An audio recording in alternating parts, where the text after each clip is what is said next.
Seems like no one wants to suck blood and be sexy these days.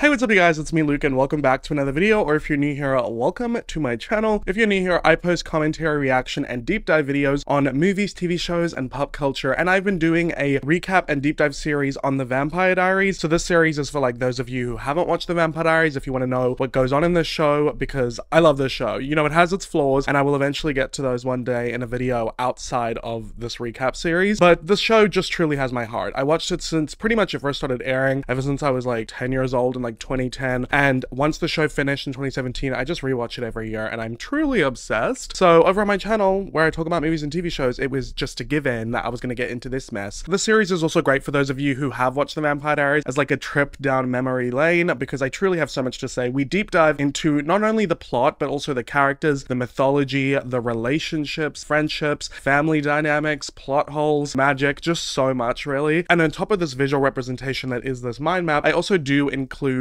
clips from the show, overlays throughout the video, so you know what I'm talking about. You can get kind of like a visual vibe. So really, truly a video audio experience.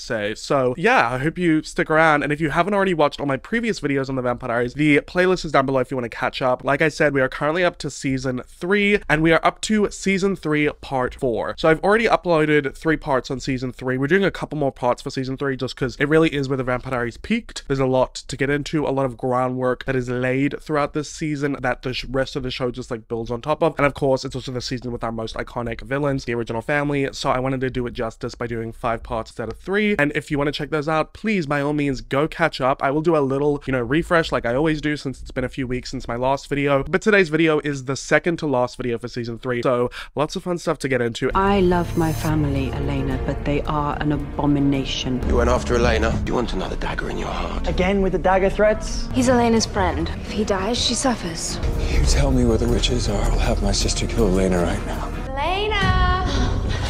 So without further ado, let's just get into it. Starting off with the mind map, we'll just do a little refresh. So obviously we've got 3 different colored strings on the mind map. We have the red string, which indicates romantic relationships, past, present, or future. So if it is in the past, there is a break in between the line to indicate that these characters have broken up, which is like low-key everyone on the board right now. I think over the last couple chapters, everyone has broken up. We don't have any relationships that are like a full line. And then we have our blue lines, which indicate genetic and familial relationships. And then when it comes to our symbols, I do have a key here for you to refer back to, because obviously we have quite a few different supernatural characters in the show and other characters that have certain identifications that you need to be aware of. So obviously we've got the witch symbol, which is mainly reserved for the Bennett family. We have got the doppelganger symbol, which right now we just have that for Catherine and Elena. We have our ghost symbol, which was very big in the first chapter and kind of the second chapter of this series. We didn't really have much ghost stuff come up in the last chapter, but we are going to get into that a bit more. The elusive other side. And then we have our hybrid symbol, which originally Klaus was the only one who had that symbol, meaning he is a werewolf and a vampire. But now Tyler has that symbol as well. After Klaus turned him into a hybrid, he was his first successful hybrid. And then of course, naturally, we have our vampire symbol, which a lot of our characters have, and the werewolf symbol, which currently we have no werewolves in this show at the moment. Like Tyler got turned into a hybrid, and then the Lockwood werewolf family, they're all dead. So we don't really have many werewolves running around right now. Interesting.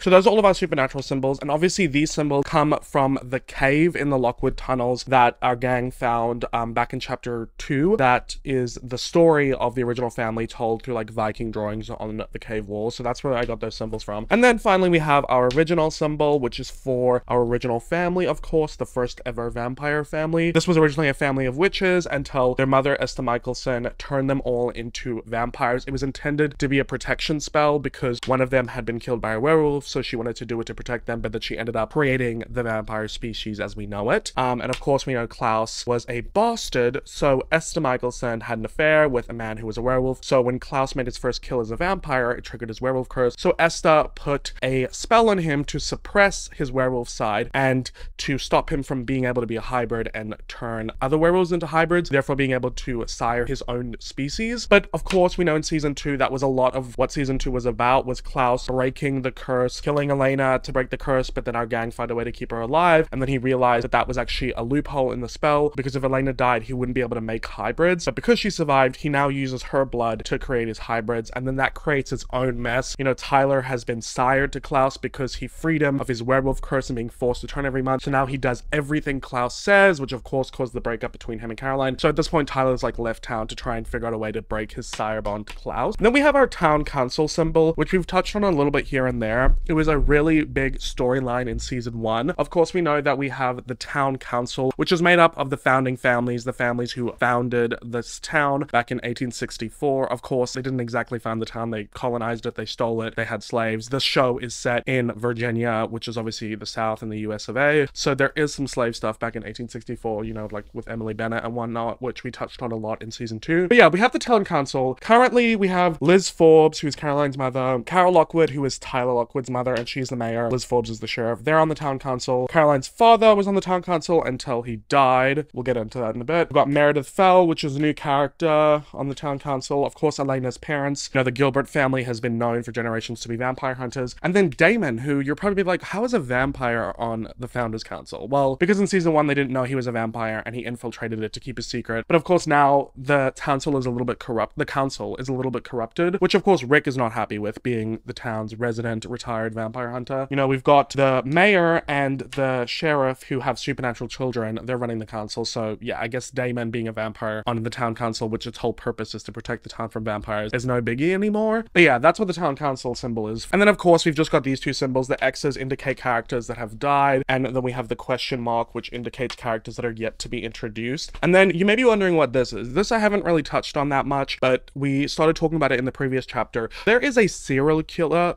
why did I say it like that? Serial? There is a serial killer running around in Mystic Falls killing people, but it's specifically targeting members of the town council. So in the last chapter, we saw that Meredith Fell's ex-boyfriend, Brian Walters, who is the town's medical examiner, so he's the one who signs off on death certificates, vampire taxes, animal attacks to keep the vampire thing a secret from the town. He was the first person who was murdered, and he was murdered with a stake from a set of stakes from Elena's family's weapons. So like I said, the Gilberts, the generations of vampire hunters, so they have a lot of weapons in their family, and someone had stolen weapons from Elena's family and used them to kill Brian Walters, and then also to stab Bill Forbes being Caroline's father, who's also on the town council. So Brian Walters was killed, Bill Forbes was killed. He did have vampire blood in his system because he was healed from something, but he didn't want to turn into a vampire because it's against his morals, so he died. He didn't complete the transition. And then our last character that was attacked was Alark Saltzman. He was stabbed, but Alark Saltzman has this ring. It is a ring that has a spell on it by Emily Bennett back in 1864. There were 2 of them, 2 Gilbert rings, both belonging to the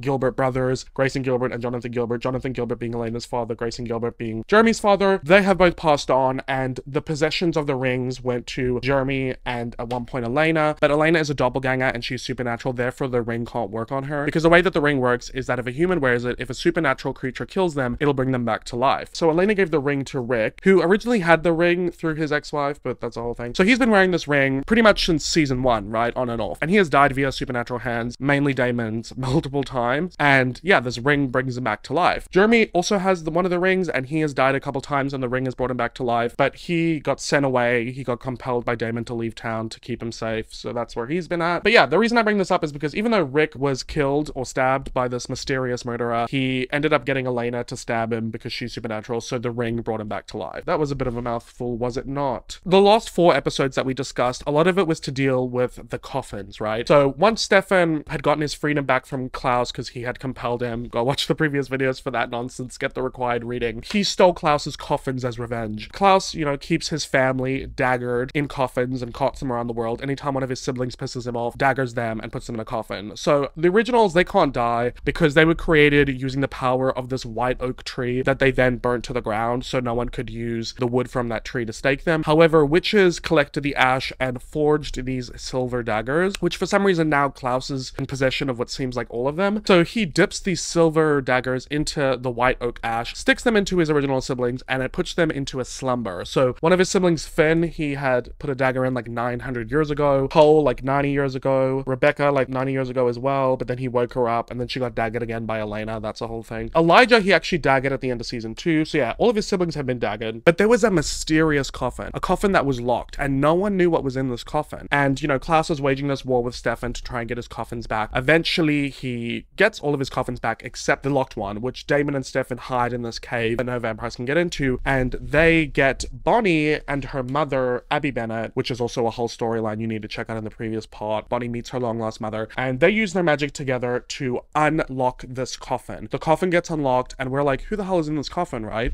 And we find out in the previous episode, while Damon and Stefan are having this dinner party with Klaus and Elijah to distract them while they get this coffin open, who was in that coffin. So Elijah ended up undaggering all of his siblings because he no longer trusts Klaus, and they're all like, we hate you, Klaus, we're gonna leave town, you're gonna be alone forever, which is Klaus's biggest fear. He has his tantrum like, I'm the hybrid, I can't be killed, I've got nothing to fear from any of you, I will chase you and hunt you down to the ends of the earth. Which Elijah's then like, well then you'll be exactly what you hate. Our father, Michael, who'd been chasing them their whole lives, who they did kill back in chapter 2. After they all got woken up, boom, the door opens, and who walks in but none other than Esther Michelson, the mother of the original children, whom we had been told Klaus killed, and he's shocked to see her, they're all shocked to see her, jaws on the floors, everybody on mute, like, how are you here, mother? And that's what we're here to find out. I think I've done enough. Let's take the X off of her, because now she's technically no longer dead. And that is where we are up to. That was a mouthful and a half, but before we get into it, you probably noticed that I look a little bit different. I got bangs, as you can see, bang bang into the room, if you will, and this was not entirely intentional. Like, I toyed with the idea of getting bangs for a while, but I actually got a hairbrush stuck in my hair that had to be kind of like ripped out. A bunch of my hair got ripped and broken off, and that's why I have bangs now. I went to the hairdresser, got my hair cut, and I have bangs. And, you know, if you like them, please let me know, but if you don't, keep that to yourself. I don't need to hear that. But speaking of hair, you know, hair grows back if you're lucky. Sometimes you have issues with growing back your hair, you know, one of which being male pattern baldness, which is a genetic condition that affects 2 out of every 3 men by the time they're 35. Luckily, if you or someone you know is in that boat or is losing hair or having thinning hair, I have a solution for you with the sponsor of today's video, Keeps. With Keeps, you can get professional care for hair loss from the comfort of your own home without ever having to visit a doctor or a pharmacy. Keeps is an online subscription service that provides clinically proven treatments to address hair loss and boost hair regrowth. Delivered right to your front door in discreet packaging. To date, Keeps has helped nearly 1 million men keep their hair and has over 5,000 5-star reviews. And most Keeps customers notice results within 6 months of starting their treatment. It's super quick and easy. All you have to do is do an online consultation to get matched with a treatment plan tailored by a licensed medical provider to address your hair loss concerns. Keeps offers FDA-approved hair loss treatment options with natural science-backed ingredients, as well as a 2-in-1 gel that combines both treatments, and a hair thickening shampoo, conditioner, and styling pomade that work together by making thinning hair look thicker, using a special formula designed by hair loss experts. And as a part of your Keeps treatment plan, you can message your medical provider at the Keeps Care team anytime via their secure messaging portal. With Keeps, you can find a treatment plan that works with your schedule with 3, 6, and 12-month delivery options. Plus, you can adjust, pause, or cancel your plan anytime. Whether you or a man in your life is looking to prevent hair loss, stimulate hair growth, or just take better care of the hair you have, Keeps has you covered, and using Keeps can stop hair loss in its tracks. Thank you, Keeps, for sponsoring this video, and for a special offer to get started, go to keeps.com/LukeAlexander or click the link in my description. Alrighty guys, Vismantos tribum nasix vira sequita sanguinem. I don't know why I just did that, but without further ado, let's get into my recap and deep dive into the plot, characters, relationships, mythology, and plot holes of the Vampire Diaries Season 3, Part 4, episodes 14 to 17, self-titled Mother, Murder, and Mystery. What did you say about my mother? You didn't know I was friends with your mummy? Alrighty, let's begin with Season 3, Episode 14, titled Dangerous Liaisons. Liaisons. Probably should have Googled what that word meant. Anyway, so this episode begins in the evening at the Mystic Falls Hospital. So Elena and Matt are walking through the hospital halls after having taken Rick to the hospital to be treated for his stab wound and whatnot, because I guess he didn't heal when he was brought back to life. They're catching up on the crazy day they've had and everybody else, about how Bonnie and her mom were knocked unconscious in the cave because of the coffin, about Caroline's dad dying, just catching up on the recent chaotic events of Mystic Falls. You know, your average Tuesday. But as they're walking through the hallways and chatting, chatting, we see with the camera's positioning that someone is watching them and stalking them. They get into the parking lot, they say goodbye, Matt gets in his truck and drives away. But just as Elena turns her car and reverses, she backs up into something. She stops the car and gets out to see what it is, but there's nothing there. So what did she back into? But just when Elena turns around, who's there but none other than Rebecca. She vamp speeds, slamming Elena against the car, saying how she stabbed her in the back and it hurts. So she wants revenge for Elena having daggered her, and she's about to sink her fangs into her when Elijah shows up and pulls Rebecca off of Elena. Tells Rebecca to leave. She's pissed that he's spoiling her fun. She vamp speeds away, and Elijah looks over to Elena saying, we have some catching up to do. So yeah, Elena and Elijah have a very interesting relationship. Out of the original siblings, Elijah's the most compassionate, if you will, and he was working with Elena back in season 2 to try and use her to get Klaus to come to town, but he was also like protecting her friends and family. So Elijah's somewhat of an enigma when it comes to the villain family, but him and Elena have a weird sort of dynamic. I mean, also, of course, we learned in the previous episode that Elijah and Klaus were both in love with Elena's previous doppelganger, not Catherine, but Tatia, whom their mother killed and used for the spell to turn them into vampires. So they've been in love with the betrothed doppelganger, Tatia. Elijah also had feelings for Catherine back in the day. Anyway, we don't get to see their conversation, and the next morning in the Gilbert kitchen, Elena is updating Damon and Stefan on her conversation with Elijah and telling them about how their mother, Esther Michelson, the original witch, was the one who was locked in the coffin. They're confused, wondering how Esther's even alive, and Elena sums it up by saying it has something to do with her connection with the witch spirits, and Elijah says that she just wants to live in peace with their family, which is obviously disappointing for our squad because they were hoping that what was ever locked in that coffin would be a weapon they could use to kill Klaus, and now it's their mother who wants a big happy family, or does she?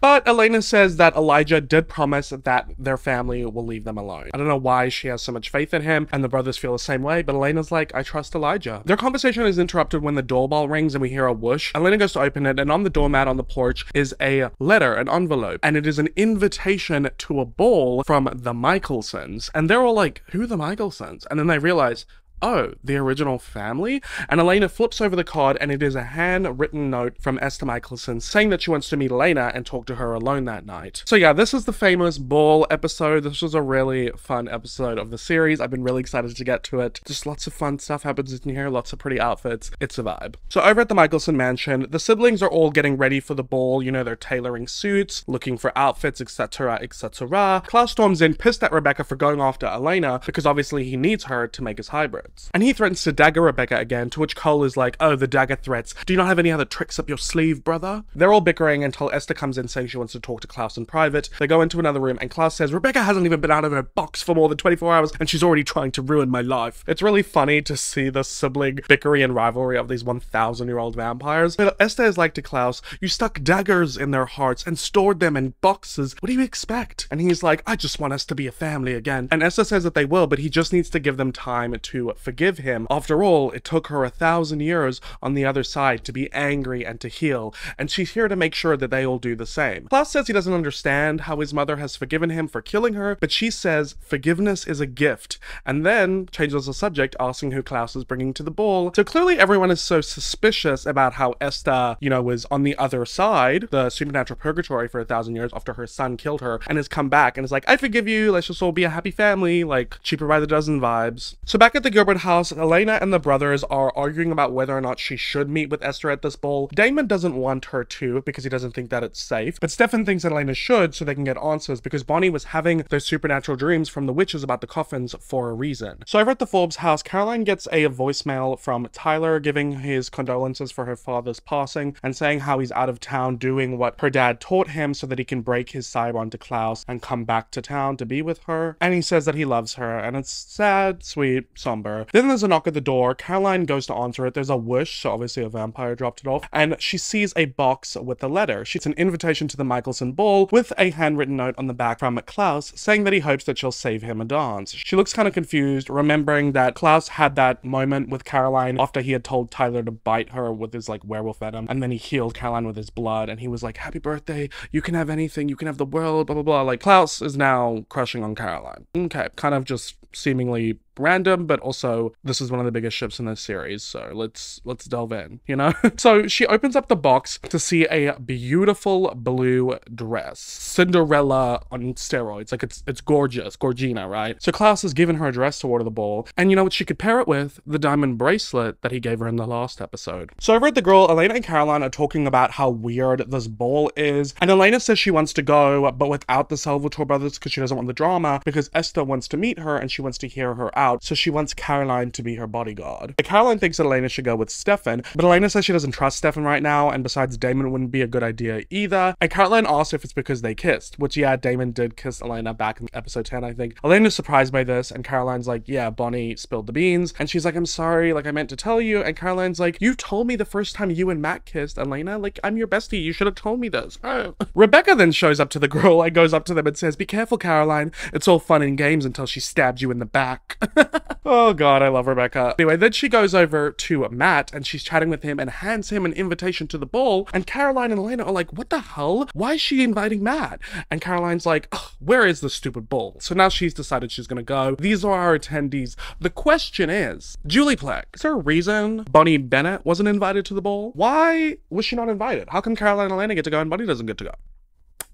We'll discuss this more in the next episode, but it actually makes no sense that Esther would not invite Bonnie to this ball. And I'm pissed. Like, this is such a fun episode. I know the actors would have had a lot of fun on this, and Kat Graham should have been there too. Just add that to my long list of grievances with Miss Julie Plec. By the way, someone commented on my last video that they think that I look like the male version of Julie Plec. I hope that you stub your toe really hard, and that your pillow at night is always too warm, and that you get bitten by a mosquito, because that is disrespectful. By the way, if you never know who I'm talking about when I'm talking about Julie Plec, she's like the showrunner, creator of the Vampire Diaries cinematic universe, okay? So it's the night of the ball at the Michelson Mansion in the ballroom. Everyone's looking super fancy and dapper and bougie. And Damon walks in. Of course, all the men look boring in this episode, but that's a given. He goes over to Carol Lockwood, making a joke about how she's hanging out with her new besties, but Carol says that she's just trying to protect this town and ensure peace. Cole Michelson comes over, introduces himself to Mayor Lockwood, and Damon tries to introduce himself to Cole and goes in for a handshake, but Cole just walks off, so clearly he already doesn't like Damon, even though he doesn't know him. Damon then sees Elena walk through the front door in a interesting dress.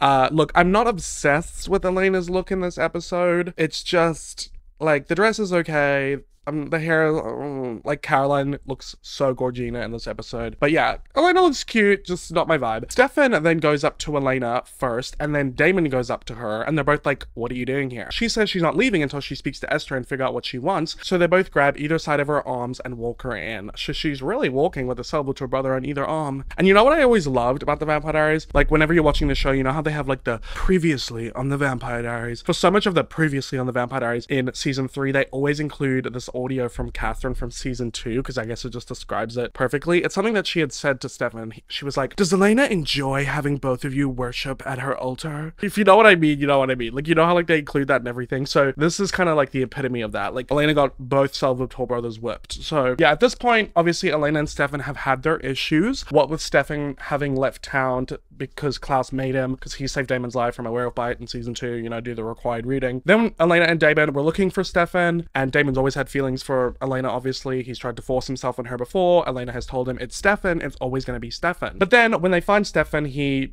doesn't want to be found, and he's like, I don't want to see you, Elena, I don't want to be with you. But you can tell he's upset by that. He doesn't mean that. It's just because he's trying to keep her safe, because Klaus didn't know she was alive at that point. Then by the time they come back, he is fighting the urge to feed on Elena when Klaus compelled him to. He doesn't want to hurt her, so Klaus compels him to turn off his humanity, and then that's really the downfall of their relationship. That's really where they break up, because Elena's trying to help Stefan turn it back on, but obviously he doesn't want to because the guilt, the pain, and Stefan just does a lot of bad things when his humanity is off. You know, the worst, I would say, and in my opinion, kind of the moment it triggered his humanity to come back on is kind of like in 2 stages. So, you know, in the mid-season finale, Aaron told him about Klaus's plan to have his hybrids kill Damon if he was killed, so even in death, he would be avenged. So in a way, Stefan broke through his humanity a bit to save Damon's life, and then he got his freedom back, stole Klaus's coffins, you know, that hell kit and caboodle. But it was kind of like when the vampires turn off their humanity switch and they turn it back on, a lot of times the first emotion they lean into is like revenge or rage or anger, because they don't want to let in all the pain or the guilt. But I think another moment where Stefan was really changed was when he took it way too far with Elena and hurt her, even though that's not what he ever wanted. And especially at this point, because he was no longer compelled by Klaus, his humanity was in question, and he was doing this to get the upper hand on Klaus by kidnapping Elena and speeding with her down the road to Wickery Bridge, and was force-feeding his blood to her, threatening to turn her into a vampire if Klaus didn't get rid of his hybrids, speeding, about to drive her off of Wickery Bridge,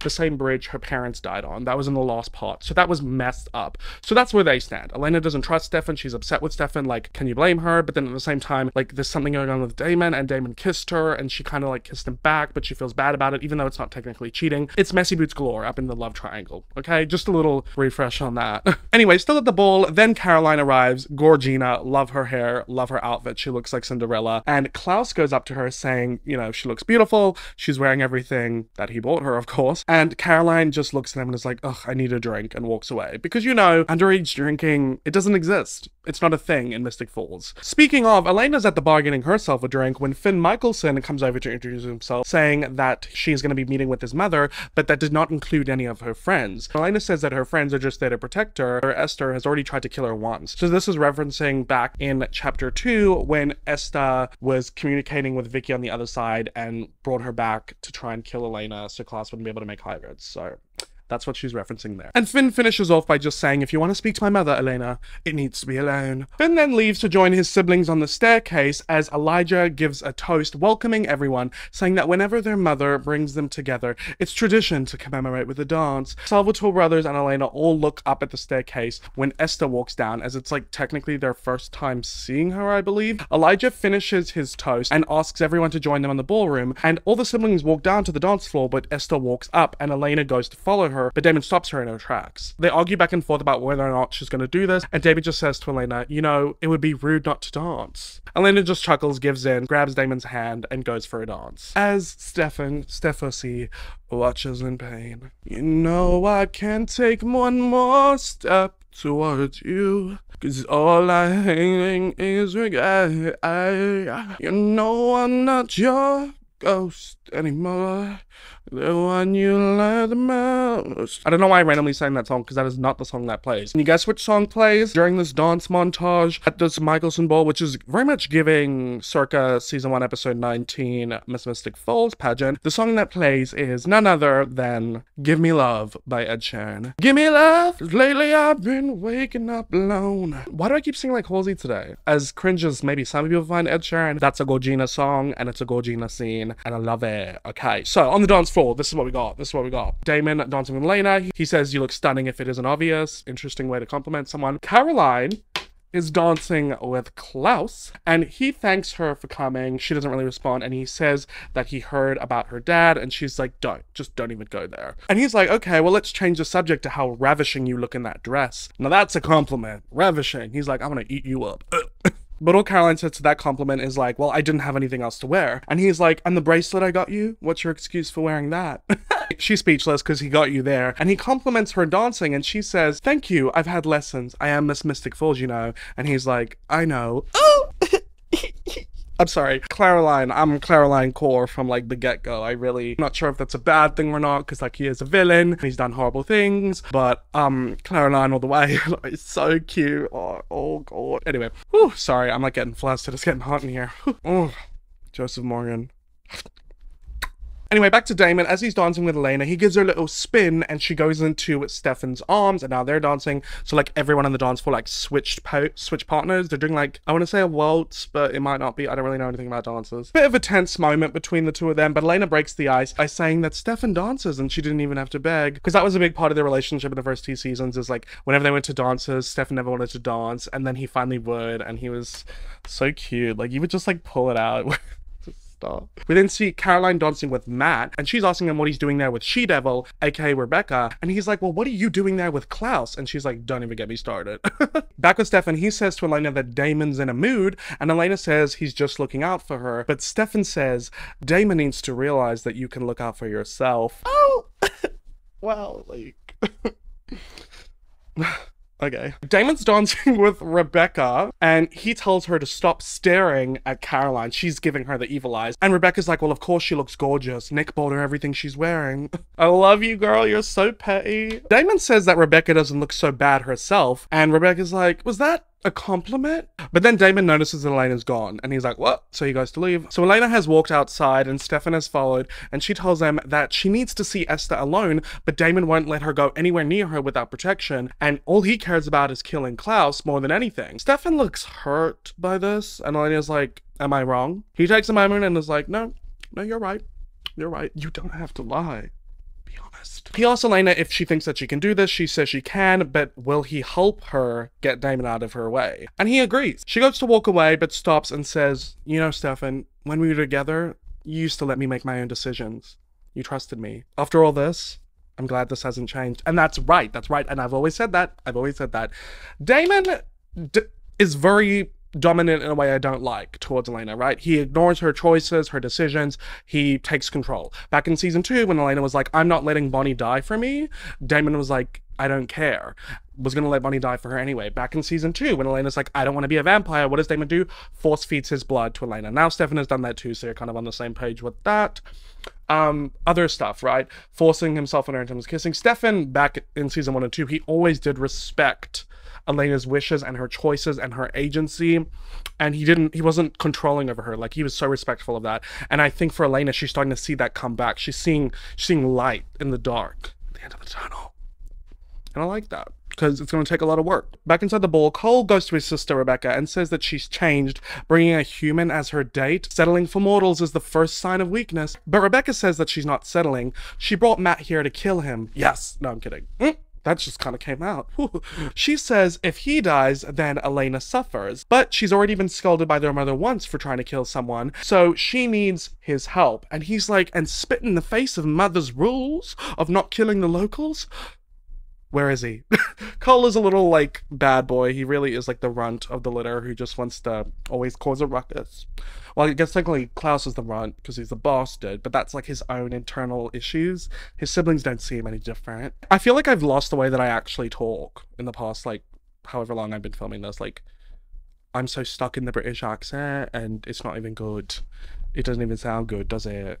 It's like, what is this, Chavy? I don't even know. Anyway, so Damon goes to meet Elena in a private room via her text request, but before they can talk, Stefan shows up from behind him and snaps his neck, and he tells Elena to hurry up. Won't take long till Damon wakes back up. So yeah, that's what Stefan's gonna do to keep Damon away from Elena, is just repeatedly snap his neck over and over again, which, as we know with vampires, puts them in a little slumber. So Elena's walking down the halls alone to go meet up with Esther when Elijah stops her and says that he understands that she's going to talk to his mother, and he wants Elena to relay the information back to him. And then is like, why? What are you worried about? And he's like, I don't know, this whole big happy family forgiving the Klaus thing, I'm just a bit suspicious of it, okay? Can I trust you to repeat to me and tell me what she says to you? And Elena gives Elijah her word, which, you know, Elena and Elijah on their word, like, I don't, you know, this is an interesting dynamic, actually, I have to admit. Anyway, but Elena says she'll find Elijah later, so he leaves. And Elena goes to a door where Finn opens it into a private room where Esther is, and Esther sends Finn away and is burning sage so they can speak freely. So I guess it prevents vamp hearing from working. They both sit down, and Elena asks Esther how she's alive. Is she a ghost? Esther says that when she died, the witch Ayana, so her witch friend back 1,000 years ago, who's the ancestor of Bonnie in the Bennett line, she did a spell to preserve her body. And Elena realizes that that's why Bonnie and her mother were the only ones who could open the coffin, because it was sealed by a Bennett witch. And on top of that, Esther saying another reason she's alive is because she's drawing power from the Bennett bloodline. Those living and those dead. So that's kind of my reasoning, where I'm like, not just for, like, the fun of it all, but why would Esther not invite the Bennetts to the ball then? They're the reason you're standing here, woman. It doesn't make sense. Which, to me, let's circle back to Julie Plec. I think I need a Julie Plec picture on the board for next season. Anytime I'm like, what was up with that, I can go, Julie Plec. Elena's shocked by all this information, especially about the fact that Esther has been on the other side for 1,000 years. As we know, the other side is like torture love. I mean, it's not exactly hell, it's more just like you're lonely and no one can hear or see you. You just have to watch everyone move on without you. But Esther says that it was nature's way of punishing her for turning her family into vampires. But there is a way for her to undo the evil she created, and she needs Elena to help her do it. Ooh! Woo! We're getting somewhere. We're getting somewhere. So Klaus walks outside where he finds Caroline admiring a horse. Not sure why there's horses just there in the parking lot, but they have a carriage attached to them, so I guess someone arrived by horse and carriage. Caroline tells Klaus that she's not going to talk to him until he tells her why he invited her there. And he comes out and says it, and says that he fancies Caroline. She scoffs, and he's like, is that so hard to believe? You're beautiful, strong, full of light. She says she's spoken for, and Klaus is like, oh yeah, by Tyler? Thought you ended things, and Caroline's like, yeah, we did, because of you and your freaky sire bond. There's some silence after that, bit of an awkward moment. Klaus goes up to the horse, and he changes the subject, saying that horses are the opposite of humans, because they're fiercely loyal, and after centuries of having his father hunting him down, the closest he ever came to him was by decapitating his favorite horse with his sword. Yeah, trauma, trauma, trauma. So part of the reason Klaus is like this is because of his abusive father, who's not even his father. Like, it's just the layers. Season 3, Chapter 2, Episode 8, Ordinary People. Make sure you're caught up in the lore because, like, we dissect. Of course, this is actually probably a good time for me to plug my Patreon. Yeah, let's do that. If you're ever interested in more dissecting of the characters or relationships, I have a Patreon where I post lots of bonus content, and I actually have a companion series over there where we react to this show. Like, I pick out certain storylines or characters, we look at the parallels between characters, we look at certain characters' relationships, we do character studies and analyses, and we actually get to watch the scenes and dissect that. So I've already been posting some for season 3, and I have a lot more planned, and I've got a ton of videos for season 1 and 2, and for season 3 I'm doing a bunch of videos on the love triangle, but another video I'm doing is also about the original family. I'm doing two videos on my Patreon about the original family, so we'll be dissecting a lot of these characters and their relationships with one another over there. So if you ever want more bonus content from me delving deeper, like, this is the iceberg, we're like here, this is here, Patreon's where it's at, link in the description. I think the tier for that is only like $7 USD a month, so yeah, if you can afford it, come check me out. Hey, check it out, my lovely lady humps. Anyway, so back in the private room with Esther and Elena, Esther is talking about how she never intended for her children to become these blood-hungry vampires who ravage through towns without remorse. And once Klaus learned of his betrayal, you know, about him being a part wolf and his true lineage, his father, and the hybrid curse, he turned on her and killed her.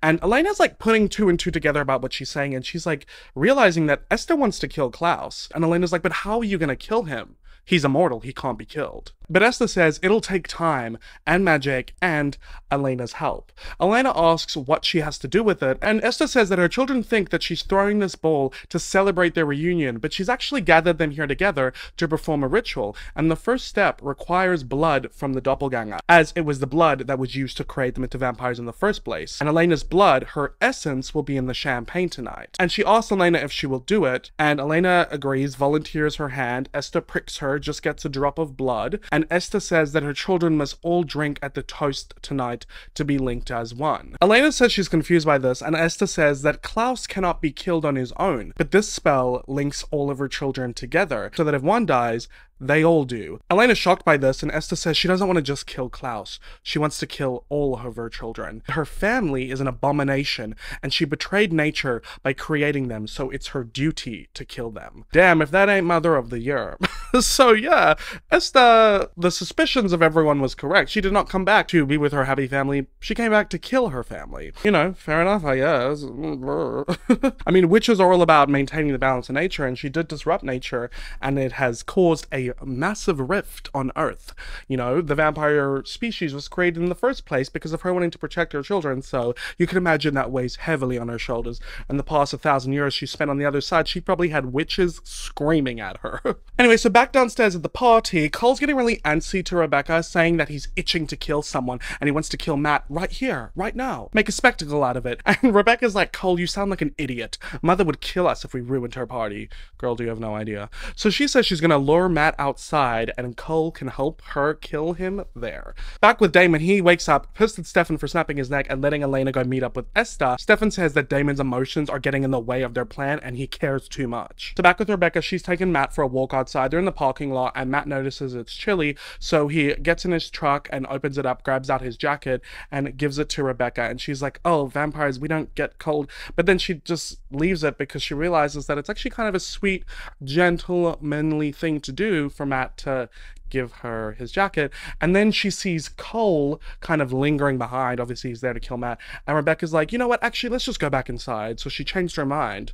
That was easy. So back in the main floor of the ballroom, Elijah finds Elena and asks if he should be concerned about her mother's intentions, but Elena stumbles for a moment and says no, she just wanted to apologize for trying to have her killed, and she really has moved on in one piece. Then she hears the clink of a champagne glass, and Esther's up on the staircase looking down at everyone, giving a toast, and then everyone drinks their champagne, including all 5 of the original siblings. So now, is everyone here drinking Elena's essence, like the blood of Elena? Or maybe it's just in their glasses. Could you imagine if everyone has Elena's blood in her champagne?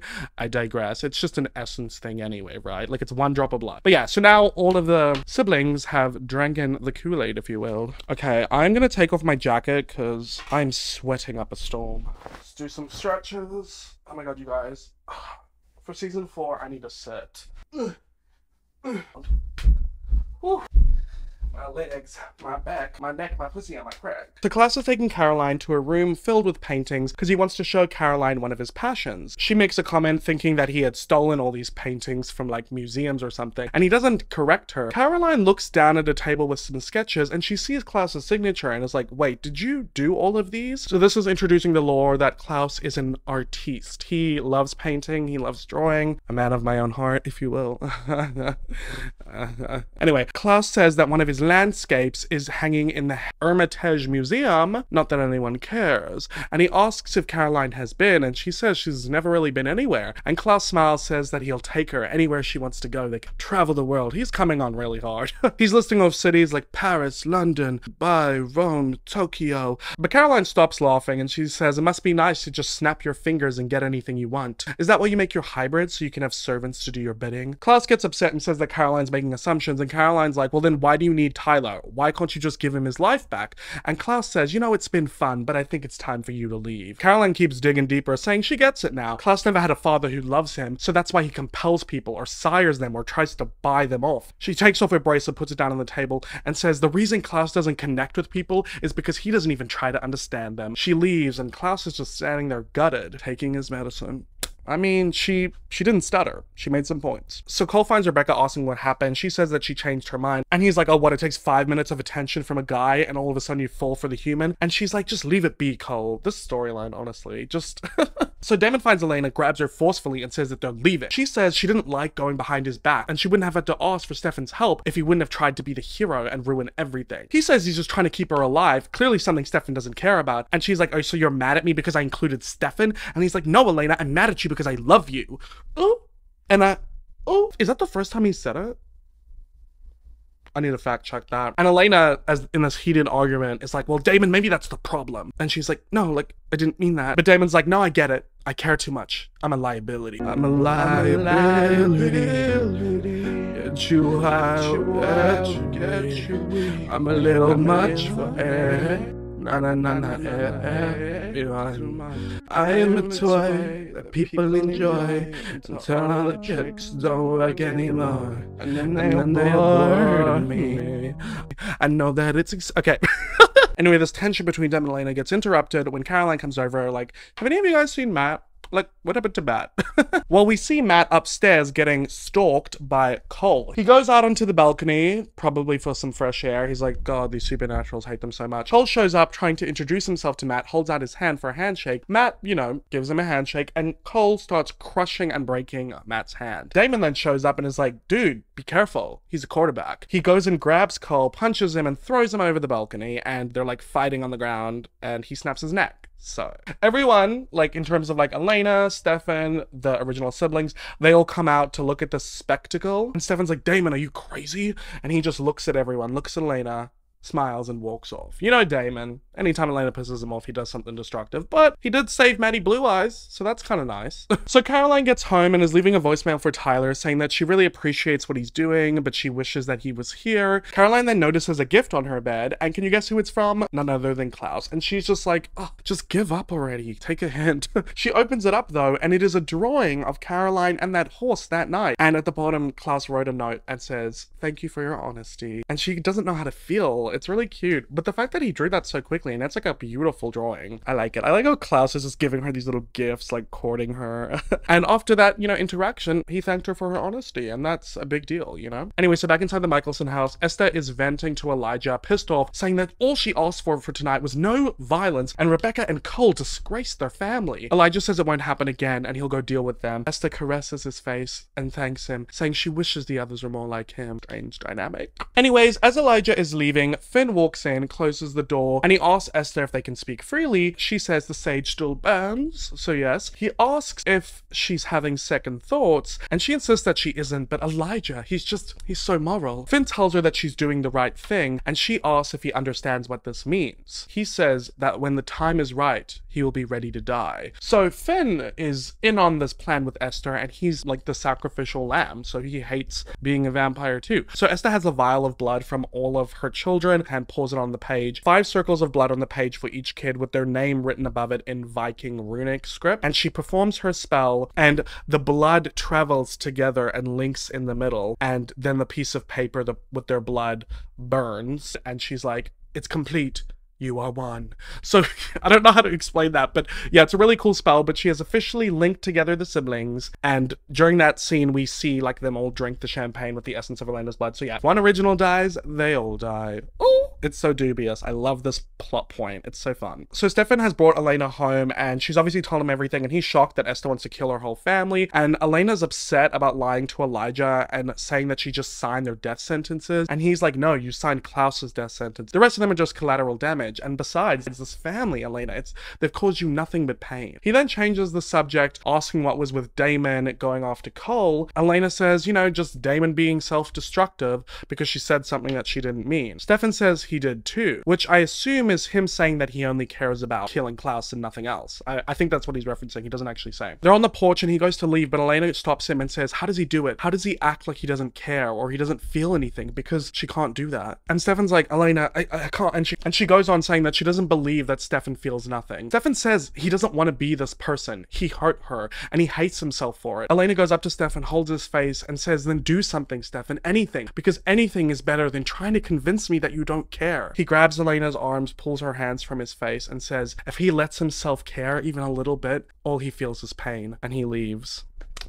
Damn, it's tough. So I think Elena in this episode, she's seeing hope in Stefan again, but Stefan just can't get past what it's going to feel like to like let in all of his emotions. You know, we speak a lot about his humanity being different from everyone else because his humanity is fried because he turns it on and off so much. It's like Damon calls it a dimmer switch, you know? So Rebecca finds Matt at the grill. He's drinking and he's got a bandage on his hand, and she asks what he's doing. He's really pissed about getting his hand crushed, and you just found out he doesn't have health insurance. She offers to buy him an apology drink, and he's like, you know, Rebecca, you're fun and pretty, but I just really need you to leave me alone. And he leaves. So then Rebecca goes to sit at the bar where Damon is drinking, and he's like, oh, rejected by the captain of the football team, that sucks. And she's like, piss off, Damon. Damon pours them both shots, and he's like, you know, it's probably for the best. You would have broken Matt in seconds anyway. And she's like, are you suggesting I can't be gentle? And he's like, no, I'm just suggesting that you need someone a little more durable. And she's like, and who would that be? We then cut back to the Salvator house where Damon and Rebecca are making out, vamp speeding, smashing up against walls, ripping off each other's clothes. And yeah, so Damon is hurt by what Elena said to him, so he's self-destructive, and he hooked up with Rebecca, who just tried to kill her at the beginning of this episode. So that's where we're at with that. Yeah. So this is, it's not like in my top 10 episodes, but it's high up there. This is a really fun episode. I really like it. Really exciting about Esther coming in. We've got a new villain. The way she's doing it is just so cool, like lying to her children, linking them together as one, the spell, the sage. Like Michael, he has nothing on Esther. Like he's all anger, violence, pain. Like Esther is smart. That's she stands on her business and she's gonna get her business done. That is the tea. And the fact that one of her children is in on it like a sacrificial lamb, it's just a really interesting plot. But without further ado, let's get into the next episode 15, titled All of My Children. So this episode begins with Elena calling Stefan. We see Stefan in his room, like contemplating answering the phone call, but ultimately he ignores it. She then tries to call Damon, who does answer the phone. Elena says that she's been calling Damon Damon non-stop and they really need to talk, but Damon says he's been busy. Elena's like, Damon, if you're mad at me, you really need to get over it, which kind of rude. And Damon's like, oh, I'm over it. And he hangs up the phone, rolls over in bed, and we see that Rebecca is in bed with him. So yeah, they hooked up. Oh my god, I need to put a red line here. Shit, why did I not already do that? Oh my god, should I do that right now? You say anybody could be good to you. You need a bad girl to blow your mind. Alrighty, I've added a little red line here. It looks a bit botched, but I will fix it off camera. Oh my god, that looks really bad. So we cut to the Salvatore house. Damon is walking Rebecca out of the house. You know, she's in her dress from the night before doing the walk of shame, even though I truly believe there's no shame in the game. However, when he opens the front door to let her out, after they've had a brief conversation of like, let's not mention this to anybody, guess who's standing there but none other than Elena. There's some awkward looks between the three of them, but Rebecca smiles and leaves, and Elena gives Damon a dirty look. Elena's pissed at Damon, asking what's wrong with him, considering Rebecca tried to kill her less than 48 hours ago. He says he doesn't care, and Elena asks if this is how it's gonna be. Every time she hurts his feelings, is he gonna lash out at her? And Damon's like, you know, for once, Elena, maybe something I did had nothing to do with you. I mean, I will say that Elena is clocking Damon's tea though, because this is what he does. He lashes out, and this just gets worse throughout the show. Elena changes the subject to how Esther has linked all of her children together because she wants to kill them all, because obviously Damon doesn't know this yet, and Damon thinks this is a great idea. Get rid of all the originals, but Elena's upset because in order for Klaus to die, that means Elijah has to die too, and he doesn't deserve that, and Damon's like, Elena, you better not do anything to screw this up. Stefan then shows up saying that Damon's right, they all need to die. Elena's pissed at both of them, so she just leaves. Rebecca walks back into the Michelson mansion where like all the siblings are, and Cole's giving her flack for doing the walk of shame, and he's like, well, at least she's having fun, and he's trying to convince Klaus to have a fun day with him filled with debauchery. And Klaus really isn't wanting to, just stuck into his sketchbook, and Cole's like, come on, it's the least you could do after daggering me and keeping me in a box. And the two of them leave. I think it's really funny seeing the sibling dynamics between these like 1,000-year-old vampires. Anyway, Elijah then comes in and is talking to Rebecca about his concern, saying that their mother was burning sage in the house, you know, which he knows obviously stops other vampires from being able to hear a conversation. And Rebecca's like, it's probably nothing, Elijah, she's always doing stuff like that. And he's like, I don't know, I'm a bit suspicious. And Rebecca's like, why are you looking for a problem? She wants us to be a family again, okay? So Elijah's now getting suspicious because he's like kind of the only one here with the brain. So we cut to Elena, who's in Bonnie's room, and she's venting about Damon while Bonnie is trying to burn sage and do the same spell that Esther was performing. Caroline then walks into the room saying that the spell isn't working. She can hear everything they're saying about Damon the vampire gigolo. Elena tells Bonnie that when Esther was doing it, the sage kept burning. It was like getting all smoky. I'm not really sure why they included the scene of Bonnie trying to learn how to deal with the sage, because it literally never comes back. But anyway, so Caroline leaves the room and Bonnie tries to burn the sage and do the spell again. And Bonnie tells Elena about how Esther came to see her and Abby to introduce herself to them because Esther is channeling the entire Bennett Witch ancestral line for her power. Elena asks if there's a way to stop Esther from channeling their power, and Bonnie says no, but even if there was, why would she do that? And Elena says it's because back when Klaus was trying to perform the sun and moon ritual, Elijah was helping her and he found a way to keep her alive, and she feels like she's betraying him. Caroline then walks into the room saying that this sage spell totally isn't working and that Elena needs to stop worrying about this because she's not doing this to Elijah, Esther is. Bonnie tells Elena besides, there's no time for her to change her mind because they're all going to be dead by the end of the night. She's shocked by this, and Bonnie tells her she told them how she has to kill her children tonight because it's a full moon and Esther needs to harness the energy of a celestial event with her and Abby's help. So yeah, the plan is for the original siblings to die tonight. Ooh. So back at the Salvatore House library, Damon walks in with a glass of blood, asking if Stefan wants to join him for a celebratory drink now that all the originals are gonna die. Stefan tenses up and say they should wait till Klaus is dead before they celebrate. Damon then says that someone needs to talk to Elena so she doesn't screw this whole thing up, and she's not gonna listen to him. Stefan asks if that's because she knows Damon hooked up with Rebecca, and Damon's unbothered by the whole situation, saying he did Stefan a favor because now he can go and sweep Elena off of her feet. But Stefan says Elena's better off without him, and she's sure as hell better off without Damon. Ooh. It's a bit tense, but Damon says fine, we agree, neither of us get her then. What do you mean get her? So yeah, the messy boots galore with the love triangle is now. Elena got issues with both of them. Damon's pissed at Elena, now Elena's pissed at Damon for hooking up with Rebecca, and Stefan's just like, well, what do I do now? After everything I've done, how can I come back to Elena? So the love triangle is triangulating. And Damon leaves the room, and Stefan's just staring at the second glass of blood that he left on the table, like entranced by it, but he doesn't actually drink it. So we haven't seen Stefan drink human blood for a while now. So over at the Gilbert house, Elena hears a knock at the front door, and it is Elijah who wants to take Elena on a walk so that they can have a talk. Ooh, but she does go with him. So we cut to them parking in the middle of the woods. I'm not sure how you drive your car into the woods, but they both get out, and Elijah is reminiscing about how him and his family grew up in Mystic Falls before it was Mystic Falls 1,000 years ago. And he talks about all the different landmarks in the town and what they used to be back in the day, and how where they're standing right now below them is a channel of cave caves and tunnels that his family used to hide in. How his mother used to say it was nature's way of protecting them from the savagery of the full moon. Nature always has a balance. Elena's starting to get uncomfortable, and Elijah goes on saying that he admires Elena. She reminds him of how he used to be when he was human, all the qualities that he used to value. And then he goes on saying it's not in Elena's nature to be dishonest, but she lied to his face when he asked about his mother. Elena's like stumbling over her words like, no, like I told you, she just wants to have peace. She wants to be a family. And Elijah's like, Elena, I can hear your heartbeat racing. It skips a beat when you lie. Oh!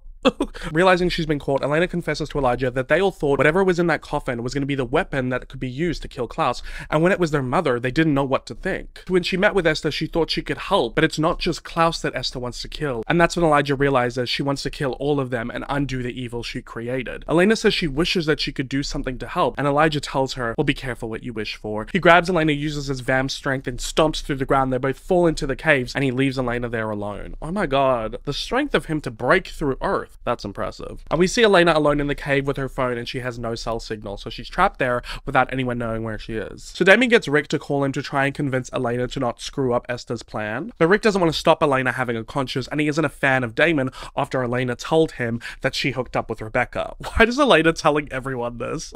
While Damon's in the library, when he gets off the phone, he sees the glass of blood that he left there for Stefan completely untouched. I feel untouched, so I... And when Rick gets off the phone, we see he's at the grill with Meredith, who tells him that his x-rays were inconclusive. The knife wound he had was already semi-healed, probably like from his ring and Damon's blood, therefore it's impossible to tell who actually stabbed him. Rick asks Meredith why he can't remember anything, but Meredith says that his CT scans were clear too, so maybe he was compelled. A vampire attack seems the obvious conclusion to her. Then Cole and Klaus show up to the bar, obviously having been eavesdropping them, and is like, don't go and blame the new family in town just because you got a serial killer on your hands. So over at the abandoned witch house, Bonnie and Abby are walking towards it where they see Esther and Finn, and they're chatting before they get to them. Abby's talking about how Bonnie's Grams wouldn't be happy with what they're doing, getting involved in vampire business. They finally reach Esther, who says that she couldn't think of better allies to help her than the witch who sent Michael into his slumber and the witch who fought Niklaus so bravely. Abby asks Esther why she asked them to come there, and she says that they are descendants of the witch Ayana, and she's drawing from the Bennett bloodline, living and dead. It affords her much power, but to maintain it, she needs them. Mother and daughter, the bloodline manifested. I really like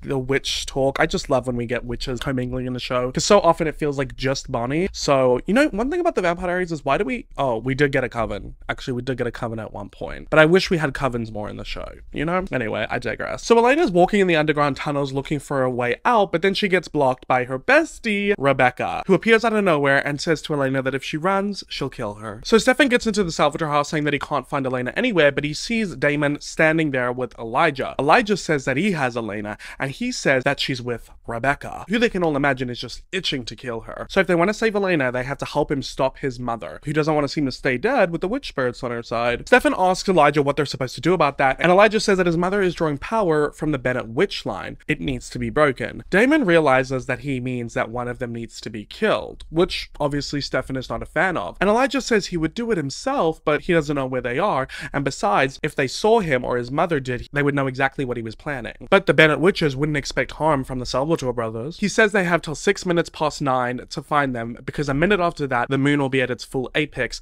and his mother will have found the power to kill him and his siblings. And if they don't stop her before them, then Rebecca will kill Elena. You know, this is so unlike Elijah. He usually is super moral about things, but you know, when he gotta get down to business, he's getting down to business. He wants to save his family. So back in the cave, Rebecca is recording Elena with her phone to send the video to her boyfriends to motivate them to save her. That doesn't make sense, because then when they know she was in the caves, but I guess the caves are like, the tunnels are really long. I digress. Rebecca says she doesn't know what she wants more, to find out that they're all saved or to find out that she can kill Elena. Elena says this isn't her fault. She just wanted to kill Klaus. And at some point, so did Rebecca. She didn't know that her mother was planning on killing them all. Well, you sort of kind of did. But anyways, Rebecca says she isn't interested in spending what could be the last minutes of her life chatting with the girl who literally stabbed her in the back. And she's like, but for some reason, everyone in this town is wanting to bend over backwards to save your life, which is incredibly annoying, but makes you the perfect leverage. And she says Elena better shut up before she ruins everything by ripping her bloody head off. Rebecca is really not having it with Elena.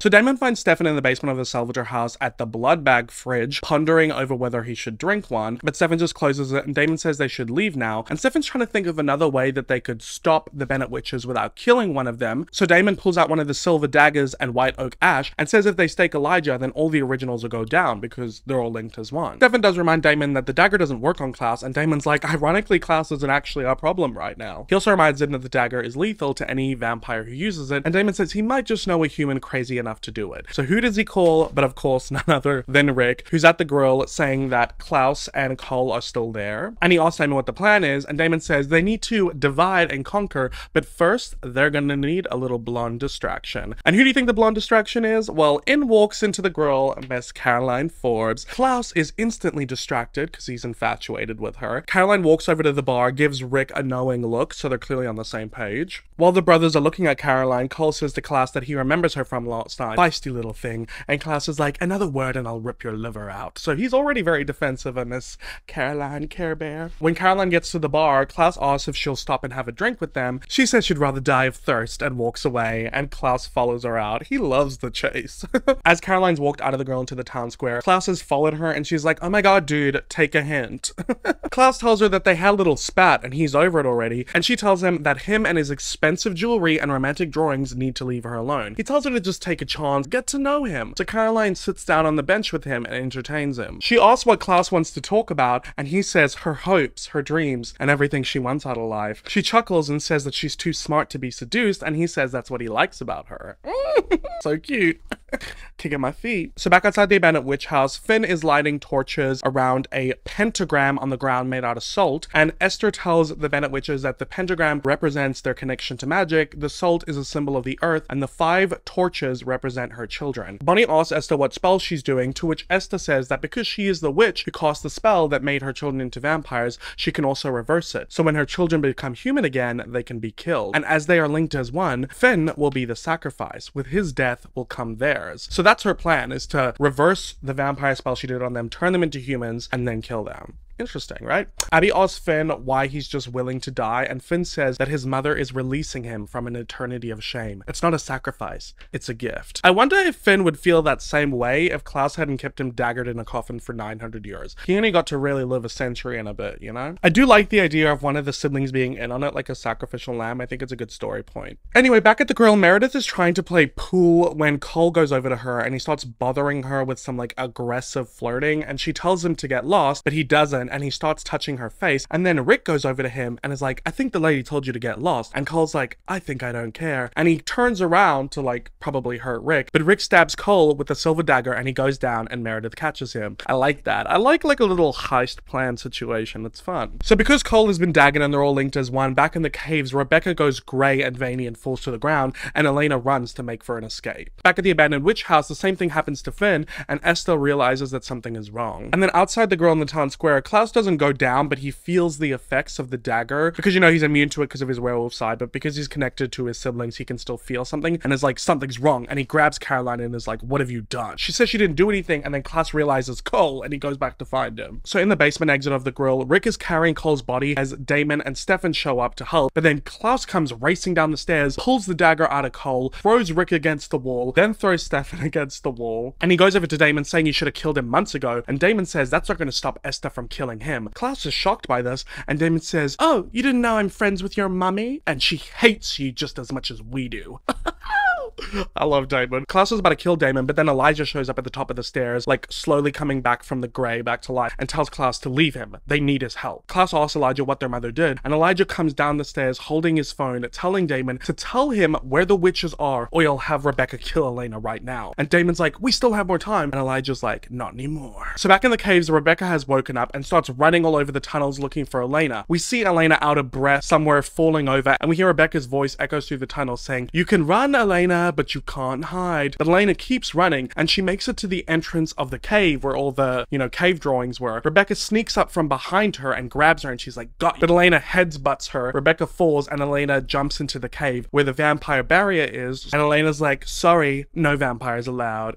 she kind of ate with that. I really like this episode. It's so much action, isn't it? Anyway, so Meredith has taken Rick over to her apartment to keep an eye on him because she thinks that he might have a concussion and a broken rib. He's worried about Elena, but Meredith tells him not to worry because Damon and Stefan have it all handled and she's going to take care of him. So we got a little relationship brewing. So outside the abandoned witch house, the Salvatore brothers are talking in Damon's car. Damon mentions that if they do nothing, then Klaus dies and Stefan gets his revenge. But the only collateral damage is Elena will die. And they both know that Elena would let that happen in order to save Bonnie, which we've established back in season 2. Elena's not going to let anyone die for her. They also know that if they do this to Bonnie, it'll wreck Elena and make her hate them forever. Okay, can we also just get some care for Bonnie? They're only worried about Elena. You know, Stefan and Bonnie used to be friends. I thought he cared about her. But Damon says it only has to be one of them, so who's going to do the deed? He pulls out a coin, they both pick heads or tails, and Stefan says Damon's going through a lot of effort for someone who pretends not to care anymore, and Damon calls out his hypocrisy like pot kettle brother. So he flips the coin, and we don't get to see what it lands on, so we don't know who's doing the deed. And what the deed is, well, we'll find out. So back in the caves, Elena has her flashlight from her phone, and she's looking for an exit when Rebecca shows up, wanting to continue where they left off. She has a bucket of gasoline and is throwing it all over Elena, throwing it all over the cave, and she pulls out some matches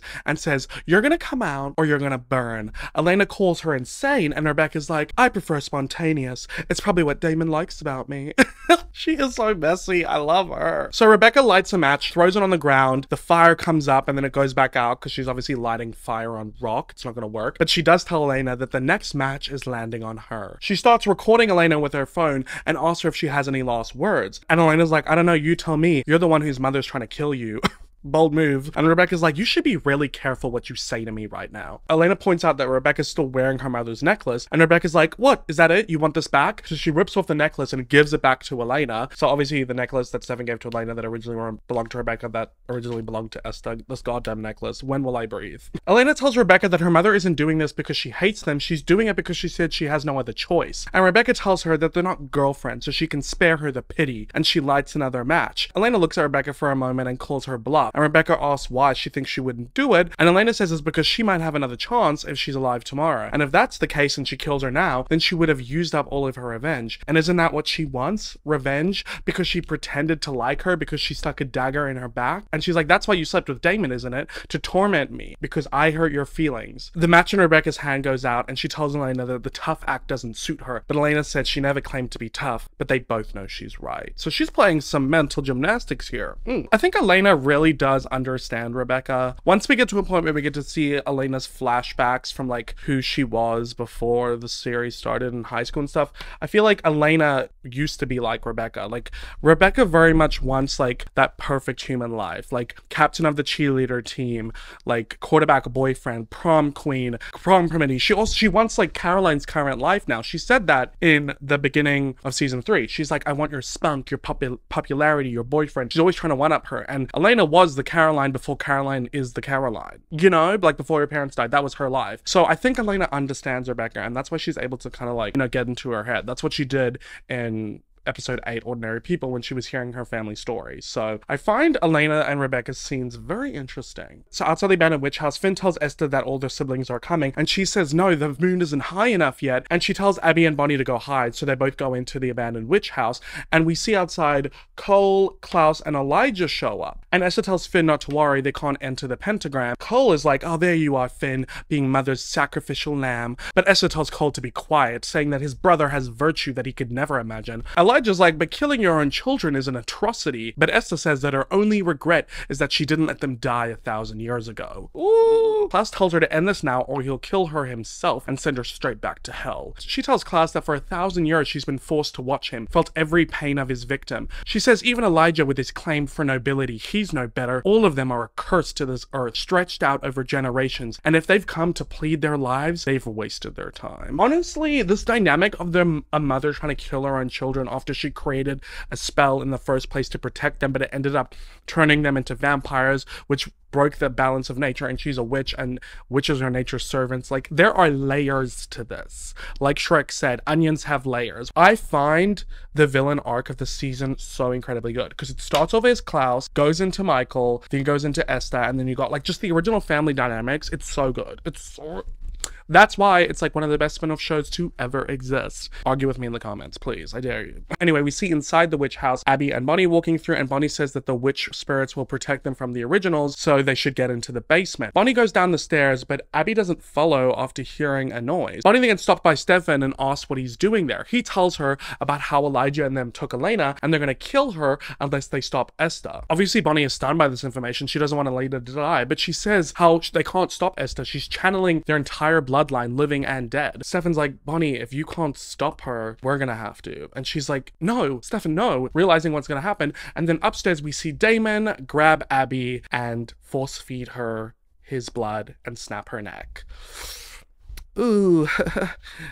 Ooh, okay, damn. Anyway, we're gonna get into that a little bit more later, but outside of the pentagram, we see Esther realize that she's lost her connection to the Witchers, and the fire is like starting to go out, and she's screaming to the spirits like, no, sisters, do not abandon me. But Finn realizes it's not working anymore, so he grabs Esther, they disappear, and the flames go out of the pentagram, and Cole, Klaus, and Elijah are left standing there alone. I'm already torn, I'm cold and I am naked on the floor.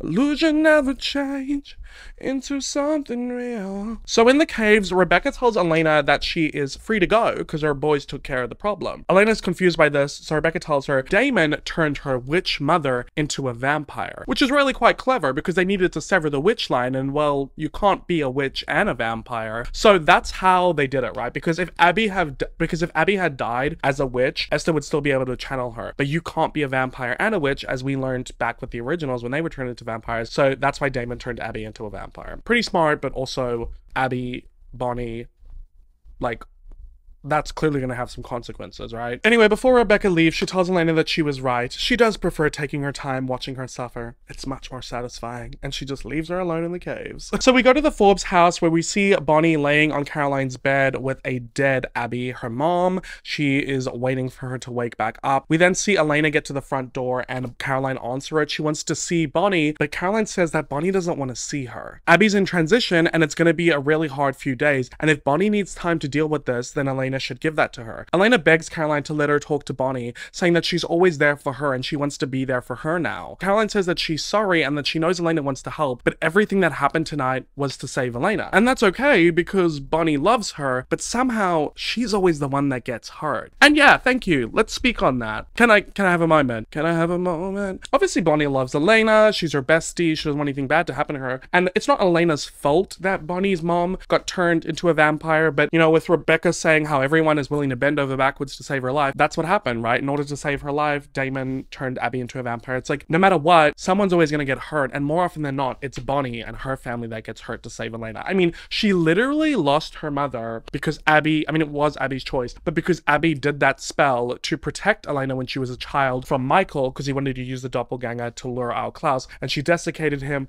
lost her magic, and left town. So indirectly, Bonnie kind of lost her mother in related to Elena. It's not because of Elena, and it's not Elena's fault. I do want to like make that point because I feel like a lot of people in the fandom say that Elena's selfish and she thinks everything revolves around her, but truth be told, her being a doppelganger and the only human portrayal of a doppelganger, her blood is tied to so many spells. It's so important. So whether she wants to be or not, she is always going to be in the middle. And then of course now she's got so many people that love her and want to protect her, and people like Damon who don't respect her choices, and he will kill anyone to protect her. Unlike Stefan, who, you know, if Elena's like, I'd rather die than let Bonnie die, he will respect that. So there's layers to this. We get into this on my Patreon a lot, and I will get into this in another video one day. You know, I do plan on making videos about the show in a more analytical way. This is obviously more talking about the plot and the characters and stuff, not so much like analyzing the writing and whatnot and all the other issues with it. So just, you know, that'll come one day. But I did want to touch on that because I think at this point the show is starting to get somewhat self-aware about how rough Bonnie has it. You know, I'm picking up crumbs here, Julie Plec. Anyway, Elena understands this and she's crying, and she just tells Caroline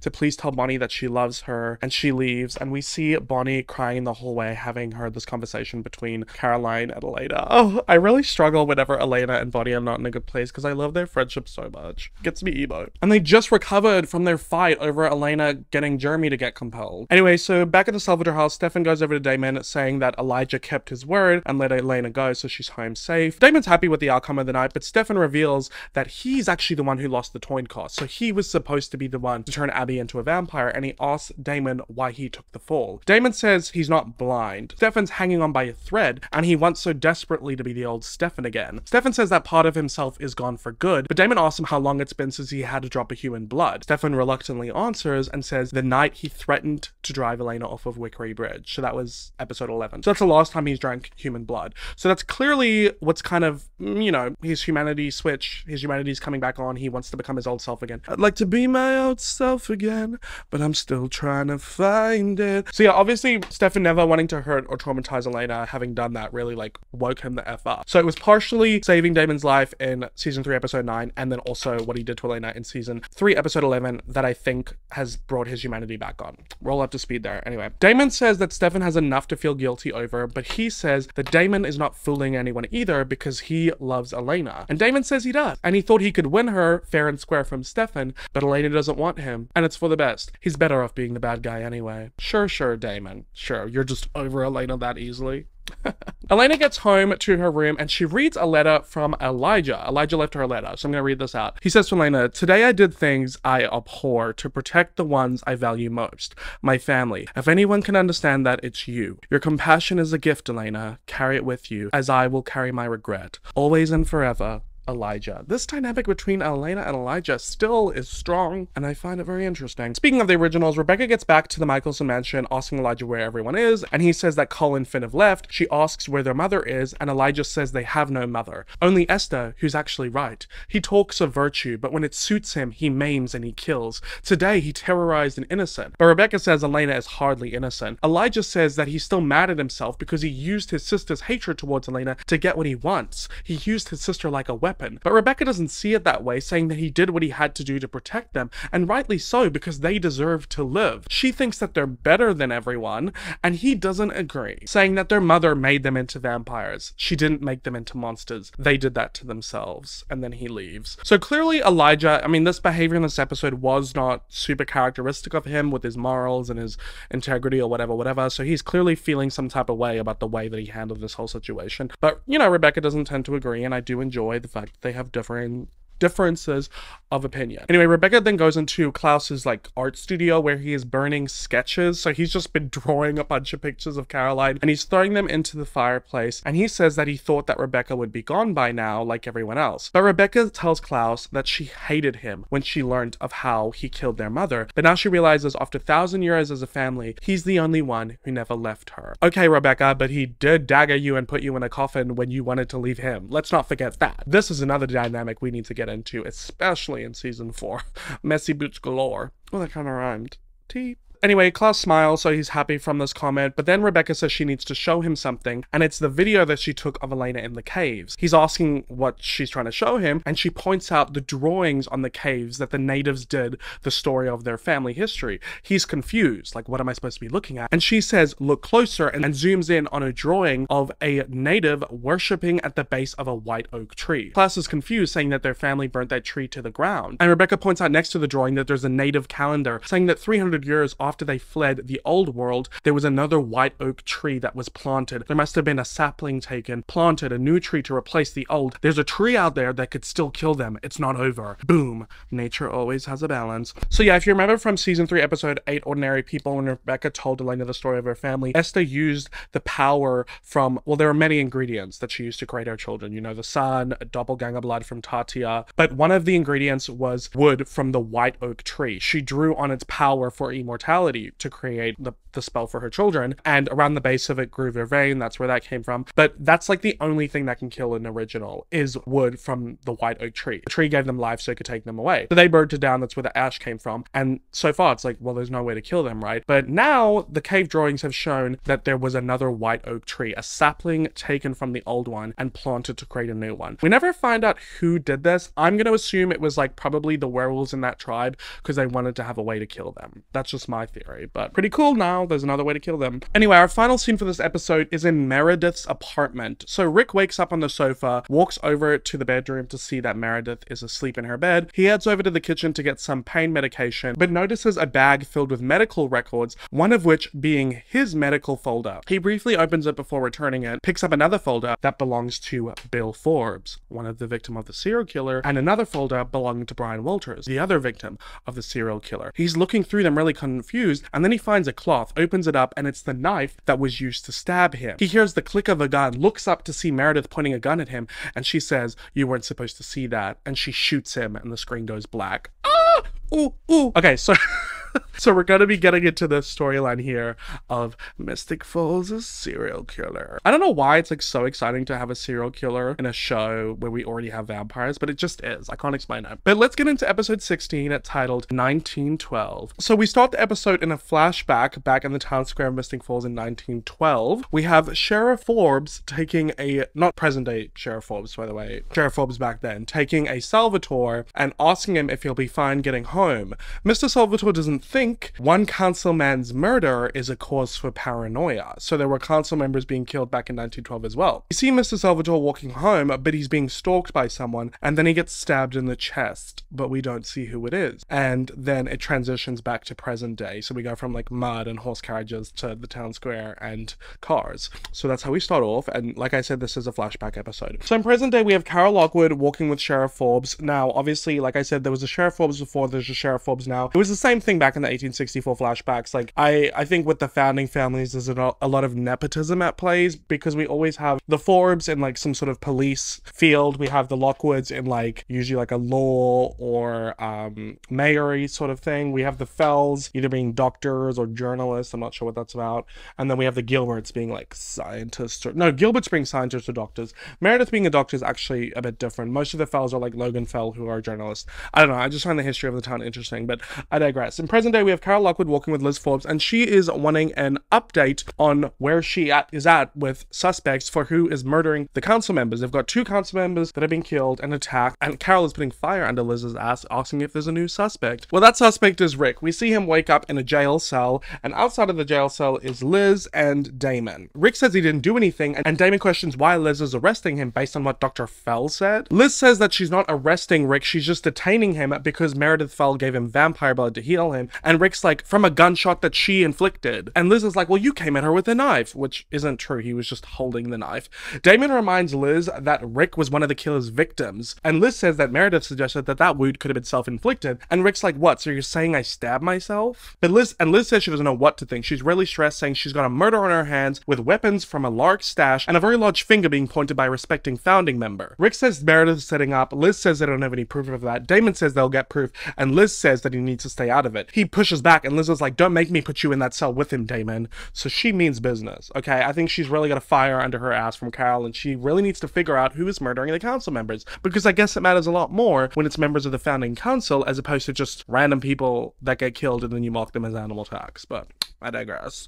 Anyway, so Matt and Elena are going for a run, and Elena's like really running fast, and Matt's like, Elena, you can't run away from your problems, and he stops her by saying, I spoke to Bonnie. Elena asks what Bonnie said, and he said that Bonnie's just staying with Abby to help her through the transition along with Caroline. Elena asks if there's anything that she can do, and Matt says that Bonnie knows it's not her fault, she's just upset, and Elena's like, well, it is my fault. Damon only turned Abby to save me. She then gets a phone call from Sheriff Forbes, so she shows up to the police department to go check on Rick. But when she arrives to the police station, she bumps into Damon and is obviously not thrilled to see him. He says that Rick is fine and the sheriff just wants him to stay out of it, and Elena's like, but you're not going to, right? And he's like, oh yeah, I am. And she's like, you can't leave your best friend locked up, Damon, you need to do something. And Damon jokes about ripping out Dr. Fell's throat, and she's not amused by this joke, and he's like, you know, you're welcome for me saving your life. And Elena's like, you know, you could show a little compassion for Bonnie and her mother. And Damon's like, you're right, maybe I should take them over lasagna. And she's like, you know, now you're just being mean. And he's like, yeah, and you hate me, all is right in the world. And she's all, you know, you're just pushing people away, and pretty soon you're not gonna have anyone left. So Damon and Elena are beefing. What's new? So we cut to the Salvatore house in Stefan's room. He is sitting at his desk over his diary, swirling his pen and tapping his ring against his table. He's clearly on edge, and Damon walks in joking about what Stefan would be writing in his journal, like, today a chipmunk I ate asked me for my name. I said it was Jeff. That lie will haunt me forever.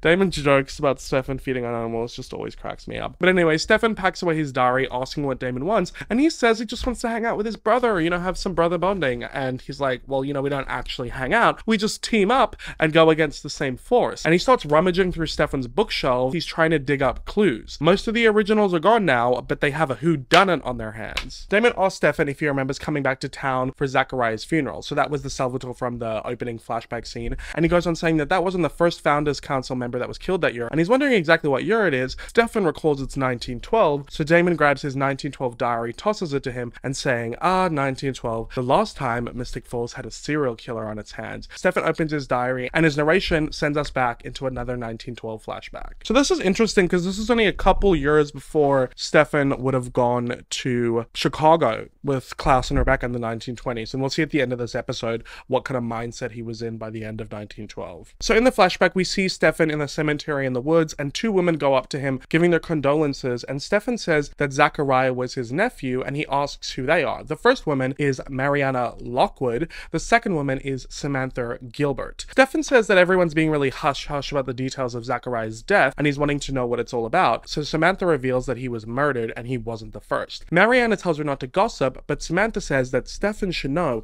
because he's a founding family like them, and he needs to be careful. They leave, and then Stefan notices a crow land on the tombstone, which is a really fun callback to season 1 where Damon would summon the crows. And he sees Damon show up, and he asks if Stefan has been eating the relatives again. This is obviously referencing back when Stefan fed on his father and killed him. Awkward.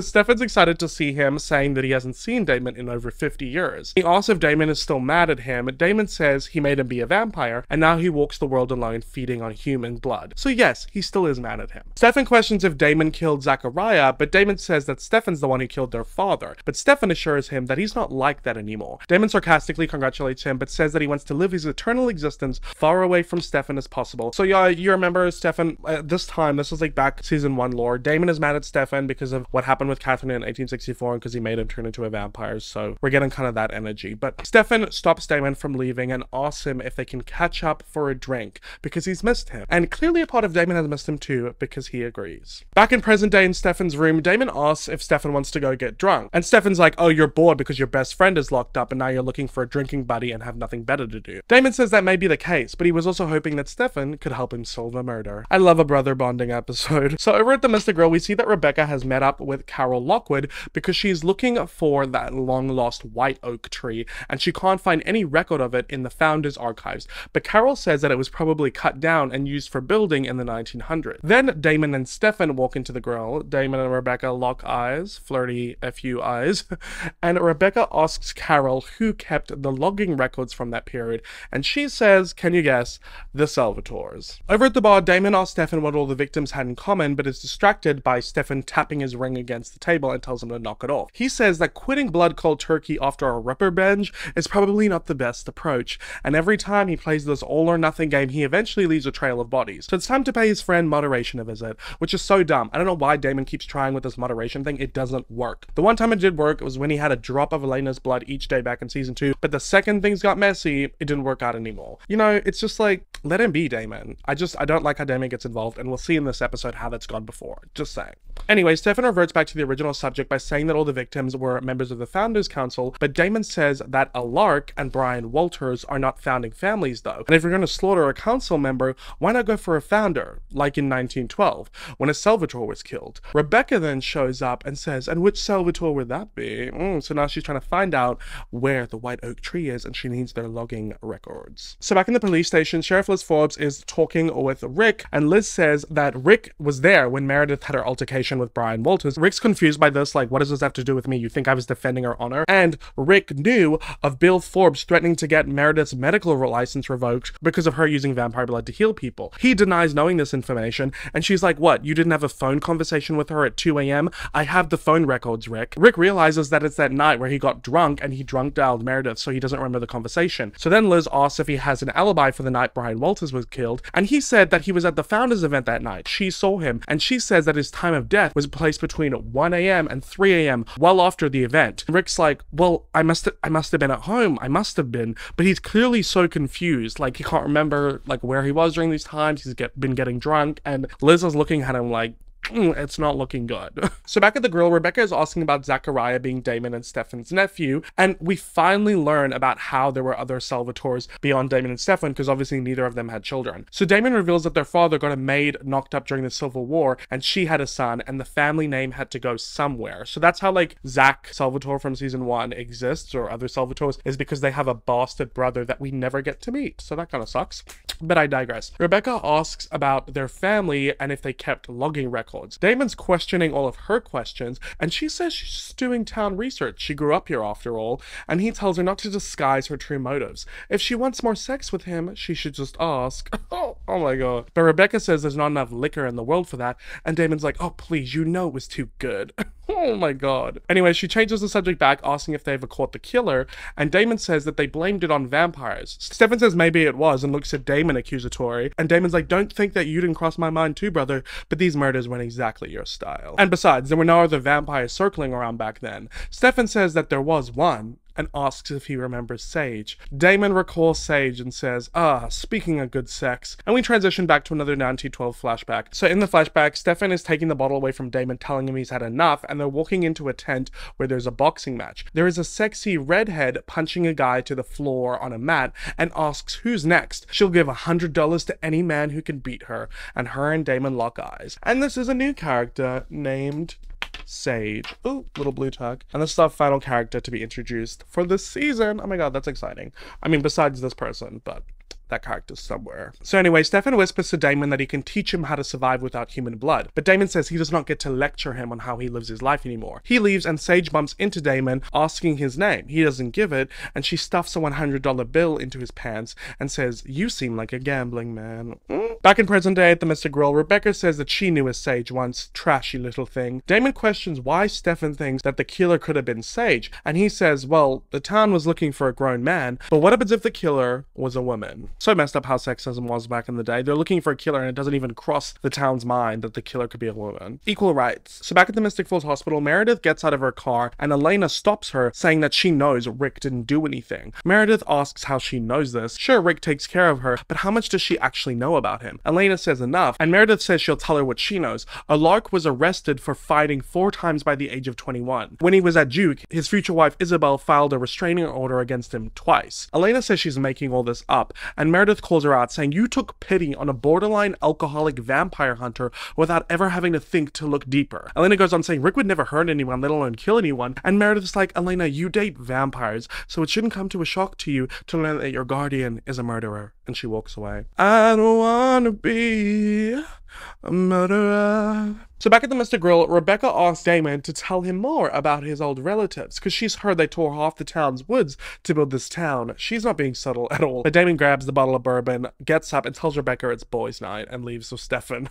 So then we get into some mess, because we cut to Elena and Matt breaking into Meredith's apartment. And Elena says they need to hurry because she doesn't know how much longer Meredith is going to be in surgery. Matt says that the police already combed through this place, so what is Elena looking for? And Elena's like, well, Meredith is a founding family, and founders always have secrets. And she looks around, finds a literal closet, opens it up, and is looking inside, and she parts the coats, knocks on the wall, and there's a loose, like, wooden slat there, and they open it up, kind of like the trap door in the Gilbert Lake house where all the weapons are. And Matt opens the wall, pulls out a box, they go through it, and Elena finds files on all of the victims, including Rick. So not only is Rick looking shady, but now Meredith is too. So back at the Mr. Girl, Damon and Stefan are now pondering who could be killing all these people now, thinking of women, and Stefan suggests maybe Dr. Fell, but Damon's like, no, there's no way that woman could stab 3 grown men. Rebecca catches his dart that he throws and says, that's incredibly sexist. A woman could easily kill a man. Which, yeah, slay. It's giving girl boss. Stefan says Rebecca really doesn't give up,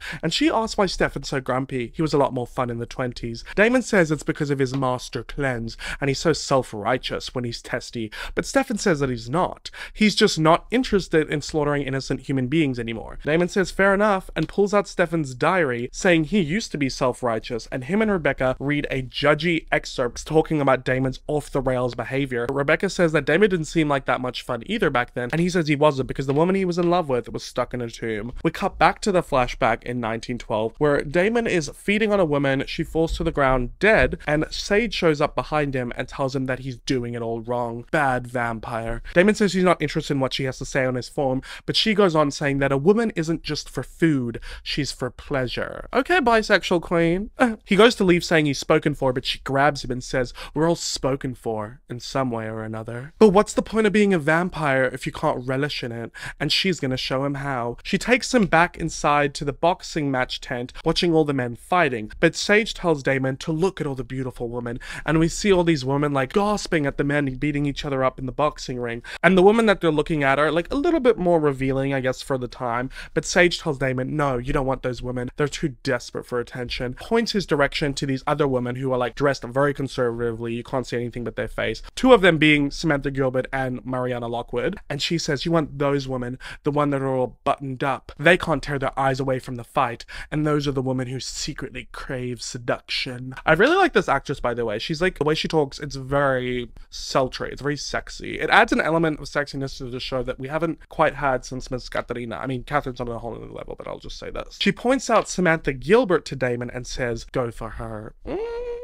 Back in present day, Rebecca says, oh, that sounds like Sage. And Damon asks how she knows her. And Rebecca says Sage was obsessed with her brother Finn 900 years ago. Damon's surprised by this because Damon thinks Finn is as boring as white bread. But he then gets distracted by Stefan tapping his ring against the table again and tells him, you're doing it again. And Stefan's like, I just need to get out of here. Damon grabs Stefan and says, first admit that you're fiending. And Stefan's like, fine. If I stay here any longer, I'm gonna rip through all of the white stuff. Why do you need to hear it, Damon? And Damon's like, because I'm feeling self-righteous too.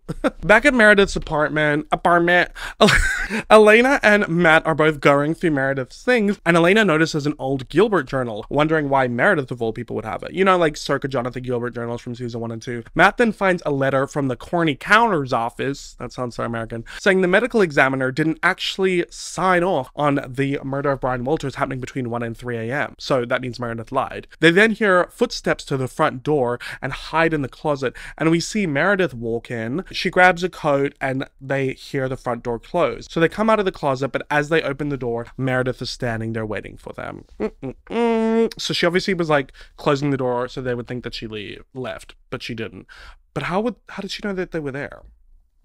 I wonder. Anyway, so we cut to Elena and Matt in Sheriff Liz Forbes' office, and she's scolding them for breaking the law, but Elena's like, we found information that could clear Alark's name and give him an alibi for the murder of Brian Walters. Liz pulls out a document and says, do you mean this? Meredith already brought the letter from the Corny Counter's office, correcting the time of death for Brian Walters' murders, and she was extremely apologetic for accusing an innocent man. Elena's really confused by this, but she just apologizes, and Liz tells her and Matt to both leave, because Alark will be released once the letter is authenticated. So this seems a bit fishy, huh? How come the letter was incorrect and they didn't already check that before Meredith accused Alark?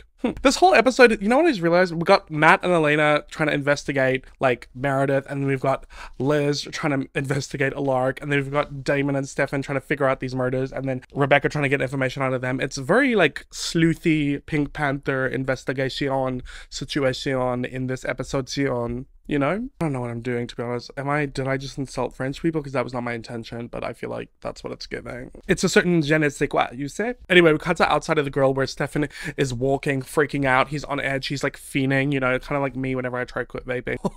And Rebecca and Damon are following. Rebecca's asking what's going on, and Damon says it's his eternally guilty conscience. Rebecca says, oh, that's funny because back when she knew him in the 20s, he didn't have a conscience. And how can he possibly think that he could survive without human blood? But Damon fills her in on Stefan's determination to live life on one extreme or the other. And he says that he's going to need some help on this one. Damon then notices a woman getting out of her car. Vamp speeds over to her, compels her not to scream, and he sinks his fangs into her. Stefan, ahead, can smell the blood, turns around and rushes over to Damon, pulling him off the woman. Rebecca catches the woman's body, and Damon tells Stefan to have a bite, get it off his chest, because he never survives this cold turkey thing. Stefan refuses, but Damon starts playing with the woman's neck wound, saying, come on, you know you want it. Otherwise, Rebecca will have her way with her. And Rebecca's like, and you know I'll kill her. And she's about to sink her fangs into the woman when Stefan pushes Rebecca off, looks at her blood for a moment. We hear the blood pumping. He's fixated on her neck and hearing the blood pump through her arteries, and he sinks his fangs into her and starts feeding. And Damon's like, alrighty, you know, good job, brother. Damon tells Rebecca to leave, and she's like, what? We're just getting started. And he's like, get lost. No one likes a lurker. And she's like, screw you. And she leaves. So the banter between these two, it's really heating up. So Stefan's feeding on the woman aggressively, and Damon tells him to stop before he bleeds her dry. He tries to grab Stefan off of the woman, but Stefan shoves him back, going in for more. Damon tells him to stop because he either has to fight the hunger or fight him. He heals the woman with his blood, and Stefan just stares with blood running down his face. And then Elena and Matt arrive, and Elena's like, Stefan? Damon, what are you doing? And Stefan's just looking at Elena, guilty, with like blood running in his face, and he's panting. And Elena's looking at the whole ordeal with the woman and Damon and Stefan and the blood. Damon tells Elena to relax. It's just a little experiment. But Stefan looks distraught and Elena looks disgusted. And Matt grabs Elena and tells her that they should just leave. Damon tells Stefan to calm down. It's just going to take some time. But Stefan shoves him and just walks away. So he's clearly really pissed that Elena saw him acting like an animal. So back at the Gilbert house, Elena and Matt are drinking some tea, and there's a bit of awkward silence, so Elena tells Matt to just say what's on his mind, and he says he just doesn't get Elena's thing with them, with the Salvatore brothers. So Elena enlightens him and says after her parents died, something about being with Stefan just felt safe. And Matt thinks that's crazy because he's a vampire, and Elena's like, I know how it sounds, but being with him, it just felt like he would never stop loving me, like he would never, and Matt finishes her sentence by saying, like he would never die. And Elena's like, yeah, you know, so wait, let me just finish off here and then I'll just say how I feel about this, because I do not like this scene. Okay. Matt asks, what about Damon then? And Elena says, well, Damon is another story. Damon snuck up on her and got under her skin, and no matter what she does, she just can't seem to shake him. Now, the reason I don't like this is because Elena describing her love with Stefan as safe and as it felt like he would never stop loving her and that he would never die because of her parents, and then her feelings or her situation with Damon being that he snuck up on her, got under her skin, and she just can't seem to shake him. Like, to me, this is just so obvious that this is the writers trying to pander in a way or change things up so that they can justify Elena and Damon being together, because, I mean, the way she just described her feelings towards Stefan, it sounds boring. Safe, he would never stop loving me, he would never die. Damon, he snuck up on me, got under my skin, I can't seem to shake him. Like, to me, it's just so obvious where this is going, and yeah, I don't know. Me trying to like hide the fact that I'm a Stelena shipper. Anyway, Matt says once you fall in love with someone, he doesn't think you can ever shake them. So he's obviously referencing when he was in love with Elena, because obviously it took him like pretty much the whole of season 1 to get over her. And Elena's like, I'm sorry, is this conversation awkward for you? And he's like, no, it's fine. Matt then says that he got Elena something, and he pulls a book out of his bag, and it is the old Gilbert journal from Meredith Fell's apartment. And Elena's like, how did you get that? He says that when Sheriff Forbes and everyone was questioning her at the police station, no one was paying attention to him, so he grabbed it. Sometimes it pays to be invisible in this town. Okay, at least you're self-aware. Then the front door opens and Rick comes in, and Elena goes up to him, giving him a hug, checking he's okay, welcoming him home after his stint in the jail cell.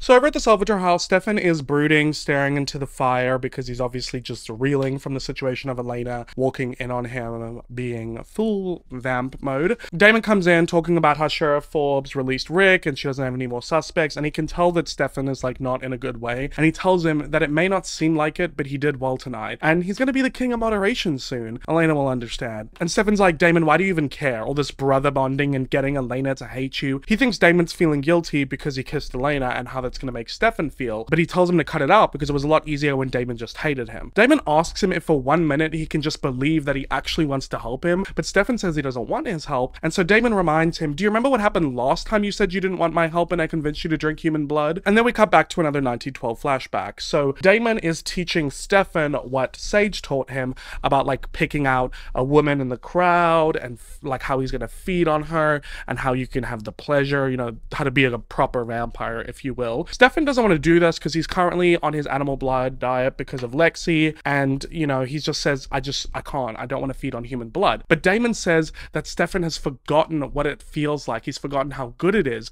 and Sage reminded him and he can help him. It's really sinister. Damon's like talking over his shoulder, kind of like the devil on his shoulder, and I just am bothered by this because the amount of times throughout the show, not only in the flashbacks, but in present day that we've seen, yes, Damon is mad at Stefan because he made him turn into a vampire because he didn't want to be alone. Justified, we get that, right? But the amount of times that Damon has convinced Stefan to start drinking human blood again or tried to help him with his moderation, and it always backfires. It's like, when will you learn your lesson and just leave him be? But I digress, because Damon continues egging Stefan on, and he uses Stefan's desire, manipulates him by using his desire to have him back back in his life to feed. He says, we can do this together, like all those kind of verbiages. So Stefan agrees, and they take a woman outside, and I think it's Mariana Lockwood, and Stefan is feeding on the woman, and Damon's like, don't be greedy, it's my turn, brother. He tries to pull him off, but Stefan pushes him back, and he's feeding and feeding. You know, the Ripper's taking over. As Damon tries to remove him, he's feeding so hard that he bites through her neck, and the woman's head comes off. Stefan looks at her head and her body separated, freaks out, and he's trying to put it back together, and he's like having a panic attack, and Damon's like, Stefan, just leave it. And Stefan pushes Damon out of the way, and it's like, you did this to me. No, I don't want. And Damon's like, I can help you. And he's like, just stay away from me. And he runs off into the woods. And that is when Stefan, I'm assuming, because we don't get another flashback in between 1912 and the 20s, I think that's what triggered Stefan to go back into being Ripper mode, maybe turning off his humanity. And this is what happened before the 1920s with Klaus and Rebecca. I'm not saying it's Damon's fault per se, but in a way it kind of is, because you know Stefan has issues with human blood, yet you keep trying to help him because you want him to be like you or be a true vampire. I don't really know. I think it comes from a good place. You can definitely tell in this scene that Damon is freaking out and upset by what happened. So I don't think he wanted this to happen, but I'm just saying, like, whenever we get these kind of storylines, I'm like, just leave Stefan be when it comes to his feeding.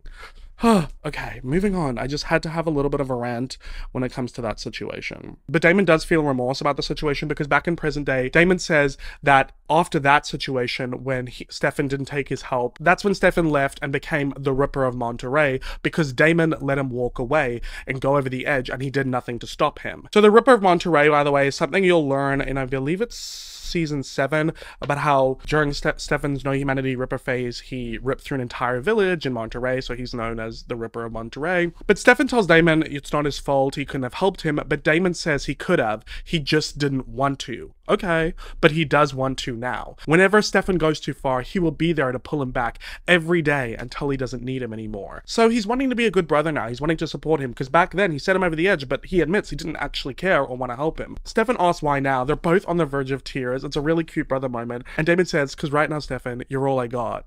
So beautiful. Oh, I love when the boys get along. Anyway, back at the Gilbert house, Elena is reading that old Gilbert journal that Matt gave her in the living room when Rick comes in, saying that the sheriff told him about what Elena and Matt did, and while he appreciates her help, he doesn't want her getting in trouble for him. And Elena's like, well, if not for you, then for who? And he's like, Elena, I'm supposed to be the one looking after you. And Elena's like, well, why don't we just agree to take care of each other? And it's a really sweet moment. And he changes the subject, asking if there's anything juicy in the family secrets of the Gilbert journal. And Elena says she assumed it would be Jonathan Gilbert's journal, but it was actually his granddaughter, Samantha Gilbert, remember from the flashbacks earlier, who ended up getting as crazy as he did. They joke about the crazy Gilbert genetics, and Rick goes up to bed. Back at the Salvatore house, Damon is just playing the piano, real cute, and Stefan comes in saying that he was digging through the old family archives and that they never actually found the killer in 1912, but 10 years later they did get a confession from Jonathan Gilbert's granddaughter, Samantha Gilbert, who Elena is reading their journal of. They assumed she was crazy and locked her in an insane asylum,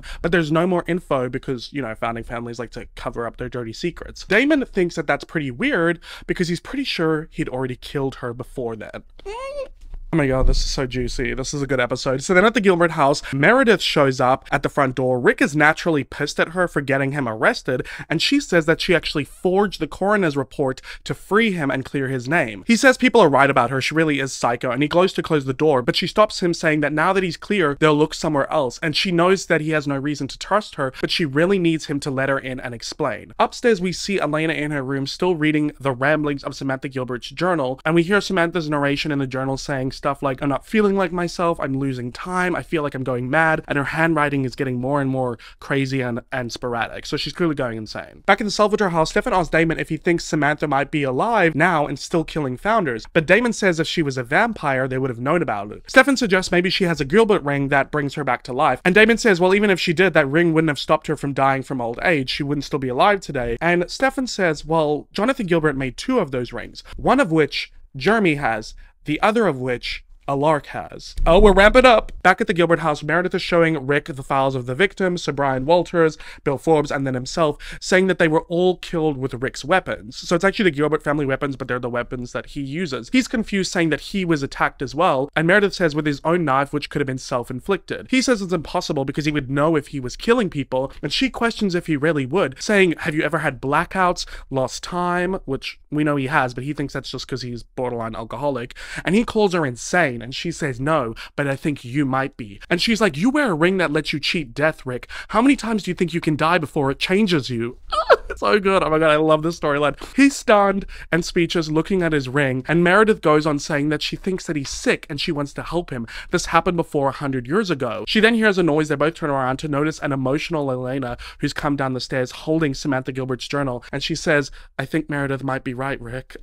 And we cut to our final scene for this episode, which is another flashback in 1912, and we see that the person who stabbed Zachariah Salvatore from the opening scene was in fact Samantha Gilbert. So she clearly went insane from wearing the same ring that Rick was wearing, and now that's happening to him. Ooh, okay, we're heating up. So we're gonna get to understand this a lot more in the next episode about what's going on here, but the Mystic Falls serial killer is none other than a Lark Saltzman. Did you guess that? If you haven't already watched the show, comment down below who you thought the Mystic Falls serial killer was, and if you got it correct. But yeah, the Mystic Falls serial killer is a Lark Saltzman. So we're gonna get into this in the next episode, because obviously you're probably like, if you haven't watched the show, what? So let's get into the next episode, episode 17, titled Break On Through. So we start off this episode at the Mystic Falls Hospital. Rick is in an MRI machine, and Elena is with Dr. Fell outside in the control room asking what Meredith is looking for. She says that she doesn't exactly know, but just something in the brain that is out of the ordinary, something that could explain Rick's behavior, because if it's medical, she can treat it. Elena asks why Meredith suspected that Alark was the killer, and Meredith says that when he told her about his ring, she remembered a story her grandmother told her about Samantha Gilbert and her secret journal, which I guess explains why she had it. Elena asks why Meredith protected Rick, and Meredith says that as a doctor, she doesn't like to see someone hurting by something that they have no control of. Inside the MRI machine, we see that Rick is staring at his reflection in the mirror above him, and he notices that his reflection starts to change even though his face isn't, and it's really creepy. Like, his reflection is like smiling back at him really evilly, and Rick starts to like panic. So I guess in the control room, Meredith can see him moving, or maybe his heart rate going up, and she asks him if everything is okay in there, and Rick just closes his eyes, looks back up, and now the creepy smile matches his reflection, and he says, yeah, I'm all good. Okay.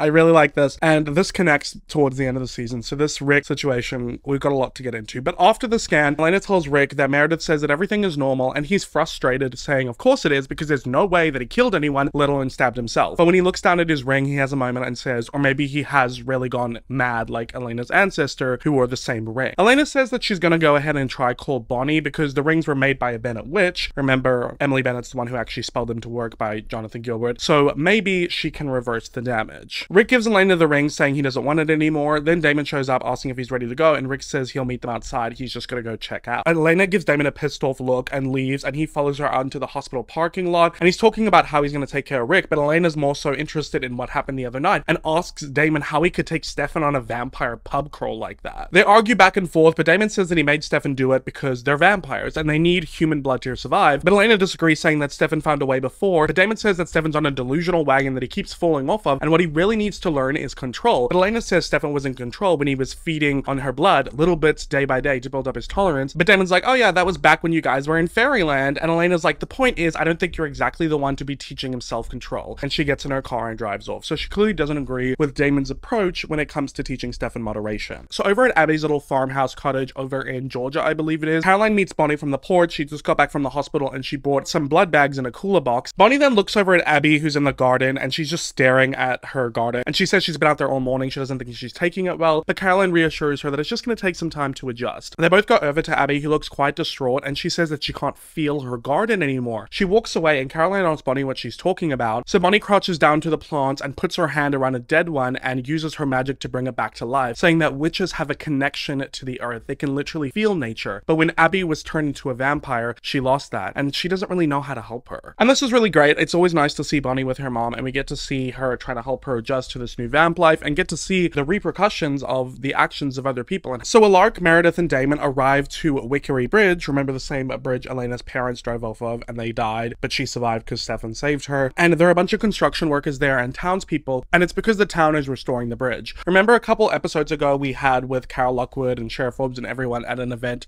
for the fundraiser? So the town is raising money to restore Wickery Bridge. I don't know if that's related to the car accident or if the bridge is just old and decrepit and needs renovating, but that's where where everybody is at, and Damon notices Rebecca talking to Carol Lockwood. Carol then goes up to Rick, asking if he brought the new Wickery Bridge sign because he's part of the history department and they promised he would bring it today. He clearly forgot because he's had a lot going on, so he gives an excuse, and Carol says that's fine as long as he brings it when they unveil the bridge when it's complete, and she leaves. Rick and Meredith then leave because Rick is clearly in no position to be there today, but Damon says he wants to stay because he sees a redhead and says he needs to catch up with an old friend. That redhead being Sage. So we get to see her in present day. So Damon goes over to Sage and she's like, oh, my favorite student, and he's like, oh, my sexiest teacher, and they're like flirting, and he asks why she's there. She's being coy, saying that she's just passing through. Then Rebecca goes up to them like, look what the cat dragged in. So she clearly doesn't like her. There is a clear animosity between the two of them, and Paige is being passive aggressive, meanwhile Rebecca's just being aggressive. And Rebecca asks what she's doing there. Sage says that she's here now that Finn has been freed from the casket Klaus carted him around in. But Rebecca's like, you just missed him. He left town without a single mention of you. And Rebecca reckons that Finn has forgotten all about Sage, but she doubts that, and Rebecca leaves, and Sage is like, God, I always hated that elitist original bitch.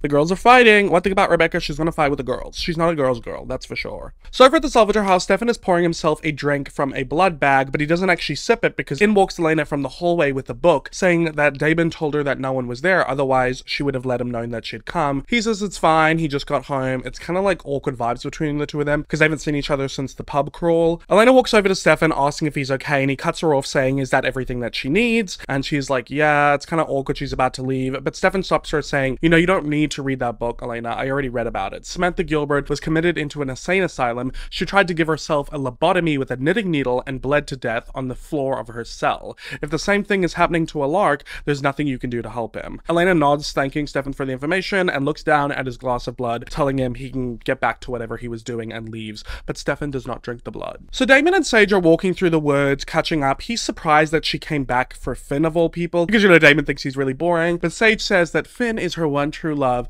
and he turned her so that they could be together forever. Then Klaus daggered him, locked him away in a coffin, and she's been waiting for him ever since. And she says that Damon better not be friends with Rebecca, and he says of course not unless you can't hate sex. And she says good, because Klaus and Rebecca always treated her like a peasant whore. Damon says that Rebecca's just lurking around him because she wants something from him, but he can't exactly figure it out yet. And Sage asks why he doesn't just go inside her head to figure it out. And he's like, because she's an original. She's way too strong. And Sage is like, have you forgotten everything that I've taught you, Damon? Rebecca may be an original, but she's still a girl. You need to find her weakness, exploit it, and you can walk right in. Okay, Sage is giving sexist vibes. She really does objectify women. But she says that she can help Damon do this, and he's quite intrigued by the idea. So Damon goes back to the Wickery Bridge event, and there's like sexy music playing. He goes up to Rebecca, who's at like the food and drink stand, and he goes up behind her saying that she's sexy when she's bitchy. She's being standoffish, saying that he was rude to her last night, using her to help with Stefan, and then shooing her away like a dog. But Damon says it was just brother bonding time, nothing personal, but he really does appreciate her help. Rebecca's like, you are mean. Damon's like, you like it. The flirting. She denies this, but Damon's like, really? You didn't get a thrill from crushing Sage's dream of true love? She agrees, and Damon invites her to a drink at the house with Sage, and he's like, you know what they say, two's company, but three's a party. So he's trying to initiate a threesome. Rebecca says she'd rather be dead than go, puts down a drink on the table, but then Damon goes to grab a drink and brushes past her hips, slowly touching, dragging his hand along her waist, looking into her eyes, saying, oh well, enjoy the rest of your day, leaving her standing there with her basement flooded. Why do I just feel like I was reading fanfic?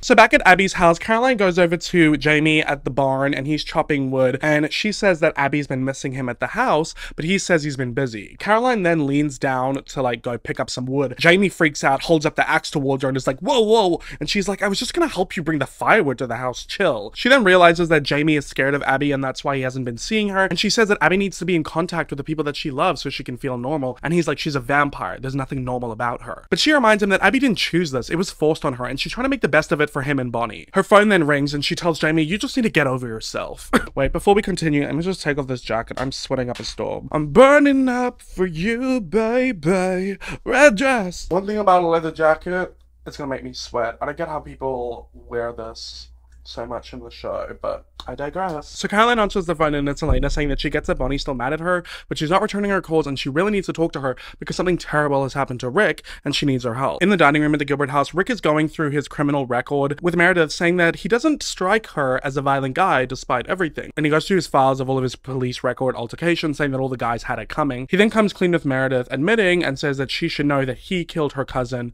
Logan Fell. But Meredith must know that her cousin got turned into a vampire. This was back in season 1, because she says that the whole vampire fight was never her thing. She uses their blood and then leaves the judgment to everyone else.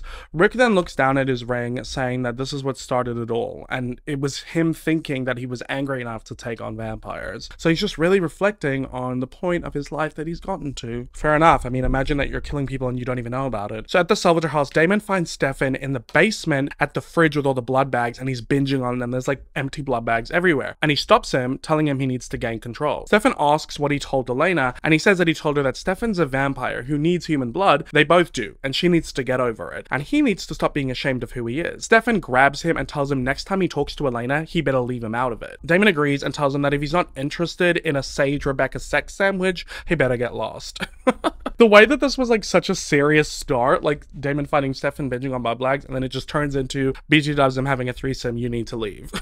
Anyway, back at Abby's house, Jamie finally comes inside after his talk with Caroline. Bonnie seems happy about this. There's some slight flirtation vibes between these two, but Jamie goes over to make a fire and Abby comes in. They hug, but Abby loses control during the hug while she smells Jamie's blood and like hears the sound of his arteries pumping through his blood, so she bites him on the neck trying to feed him, but Bonnie runs in and magically throws her off of him. So clearly Abby is struggling with the transition, which is fair enough. We know this to be true about new vamps. So back at the Salvatore house, Damon's pouring himself a drink, asking where Rebecca is. Sage says to be patient because with Rebecca's craving for affection and her pathological fear of being left alone, the little get-together is way too tempting for her to resist. She then starts feeding on the piano player. They chat about Finn a little bit, but then the doorbell rings and Rebecca walks in with a bottle of wine, saying she stole it from Klaus, she stole it from a queen. Damon and Sage then start dancing together in a very sexy way. It's honestly kind of a slay. I love whenever Damon dances in the show.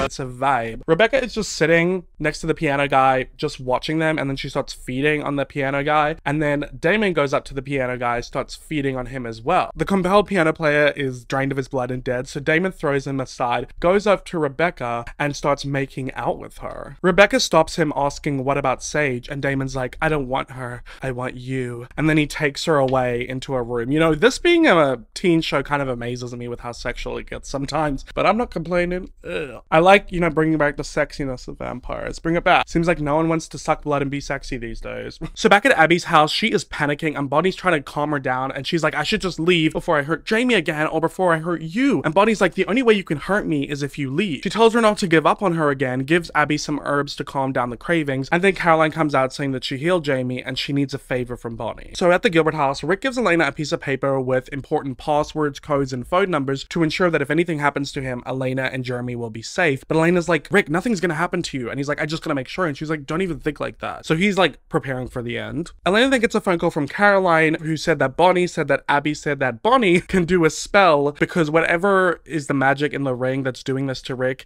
it's similar to what happens to witches when they lose control from practicing dark magic. So they think that maybe they can reverse the damage. Elena is relieved by this, and then Bonnie grabs the phone from Caroline saying that she needs a personal effects of a Lark's, something he wore before he started wearing the ring. Elena's kind of taken aback from hearing from Bonnie because obviously they haven't spoken since Damon turned Bonnie's mother into a vampire, but she says she'll get it and she thanks Bonnie for her help, and Bonnie looks emotional on the phone, but she just says, I'll be there soon, and hangs up. When Elena gets off the phone, she tells Rick what she needs for the spell, and he says that he has his old wedding ring back at the loft, so Elena's gonna go grab it, and he wants to go with, but Meredith wants to keep Rick with her because she has medical tranquilizers in case he, you know, loses control. So over at the Salvatore house, Damon and Rebecca are laying in bed naked after doing the deed. Rebecca is asleep and Sage comes in, goes over to Rebecca and touches her head, gets inside her head to see the information, looks intrigued. Damon is about to ask and she goes shh, steps into the shower, gets naked, everyone's getting naked. Damon goes in the shower with Sage and he's like, what did you see? And she says, I'd rather show you. She then touches Damon's head and he sees what she saw in Rebecca's head, and it's all those scenes that we saw before of Rebecca and Klaus about how there's another tree, another white oak tree out there that could still kill them, about when Rebecca Rebecca was talking to Carol Lockwood, asking who keeps the milling records, and then Damon comes back and is like, oh my god, there's another way to kill them. Ooh, so now he knows. Slay. We then cut to Damon and Sage in their towels in the library, and Damon's looking through a bunch of books. She asks him what he's looking for, and he says that his family kept the milling records because they used to sell lumber. That's how the Salvatores made their fortune. Rebecca knew this information from Carol Lockwood, so why didn't she just break into the Salvatore house library and find it herself? I guess maybe she didn't know what she was looking for. Damon tells Sage to keep Rebecca distracted, so she leaves. He then finds the milling record for the white oak tree that his family cut down and sold, and the records show that the wood was used to create, can you guess, Wickery Bridge. It all comes back to that goddamn bridge. So Elena arrives to Alarc's apartment, and outside his front door waiting is Stefan. He says that he went to the house to see her, but Rick told him where she would be. She says that he's made it pretty clear that he doesn't want to be around her, and he says he's not trying to hurt her, but he just can't be who she wants him to be because he's not in control. She opens the door, lets him come inside with her, and he said that he did more digging on her ancestor Samantha Gilbert. So she killed 2 people while she was institutionalized, but she was under suicide watch with no personal effects. Elena realizes that means that the violent behavior can still happen if the person isn't wearing their ring. And you know who's not wearing the ring right now. So back at the Gilbert house, Meredith is making coffee in the kitchen, and she asks Rick if he's still with her. We see Rick had fallen asleep on the living room couch. He wakes up and he seems kind of strange. Walks over to the other living room to Meredith's purse and empties her tranquilizer syringes, and all the liquid falls to the ground. So it's evil Alarc. Back at the Salvatore house, Sage comes back to the library saying that Rebecca left, and Damon is burning the book, the milling records, in the fireplace. He shares that in 1912, well, comes back to 1912, the Salvatore Milling Company cut down a forest with their most valuable wood being from an old white oak tree used to make Wickery Bridge. These on public records, so Rebecca couldn't find it. Sage says, so any wood stripped from the underside of that bridge is basically a weapon that could kill an original. And she's like, do you see how that could be a problem for me? Damon turns around and is like, oh, is this about your boyfriend Finn? Trust me, I met the guy. He's not that special. Sage vamp speeds over to Damon and says, you make another move and I rip off your head. So Damon's like, okay, I'll make a deal with you. You let me kill Rebecca and consider your boyfriend Finn untouched. She makes him promise, and he does. But obviously what Damon knows that Sage doesn't know is all of the original siblings are still linked. So if one dies, they all die. So back at Alarc's apartment, Elena is looking for Rick's ring, and Stefan's asking what she's gonna do with Rick if Bonnie's spell doesn't work. And Elena's like, well, I'll just keep looking then to find something to help him, because it's my family ring that's doing this to him. It's my responsibility to fix it. Stefan tells her that it's not her responsibility to fix everyone, to save everyone, and she says, are we talking about Alarc or are we talking about you? Because I wasn't planning on giving up on either one of you. Oh, okay. Stefan doesn't respond, but Elena's trying to open a drawer that's locked, so Stefan breaks it open, and inside are pictures of all of the victims. Pictures of Brian Walters and pictures of Bill Forbes after they were attacked. Ergo, Rick probably took those pictures when he was in his evil mindset. Back at the Salvatore house, Damon goes back into the library after getting dressed, looking for Sage, and sees that she's no longer there. And he's like, shit. Back at Alarc's apartment, Stefan and Elena are going through the contents of the drawer. Stefan's looking at Rick's evil stash of photos, and Elena finds a letter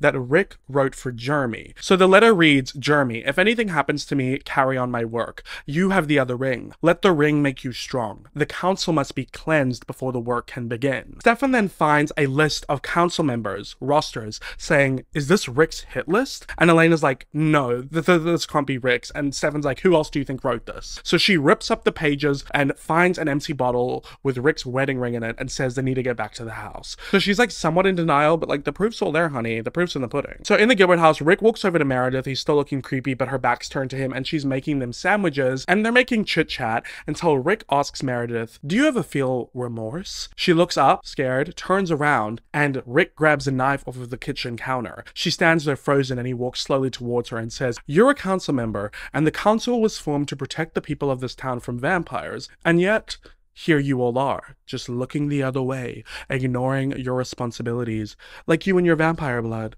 So I'm asking you, do you ever feel remorse?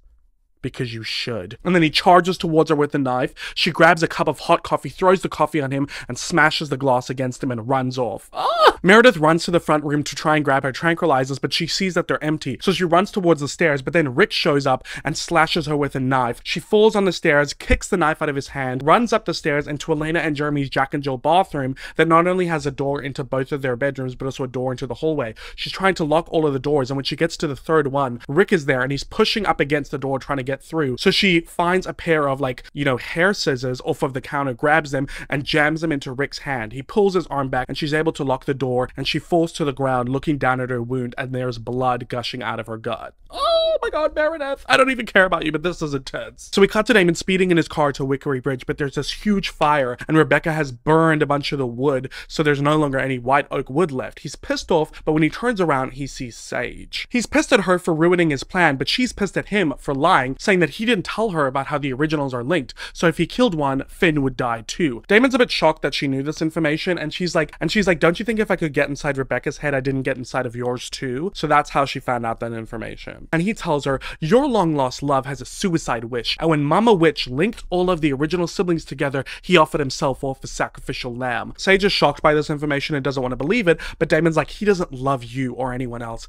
and when I kill all of the originals, your little boyfriend's the first one I'm coming after. And she's too stunned to speak. He gets in his car and drives off.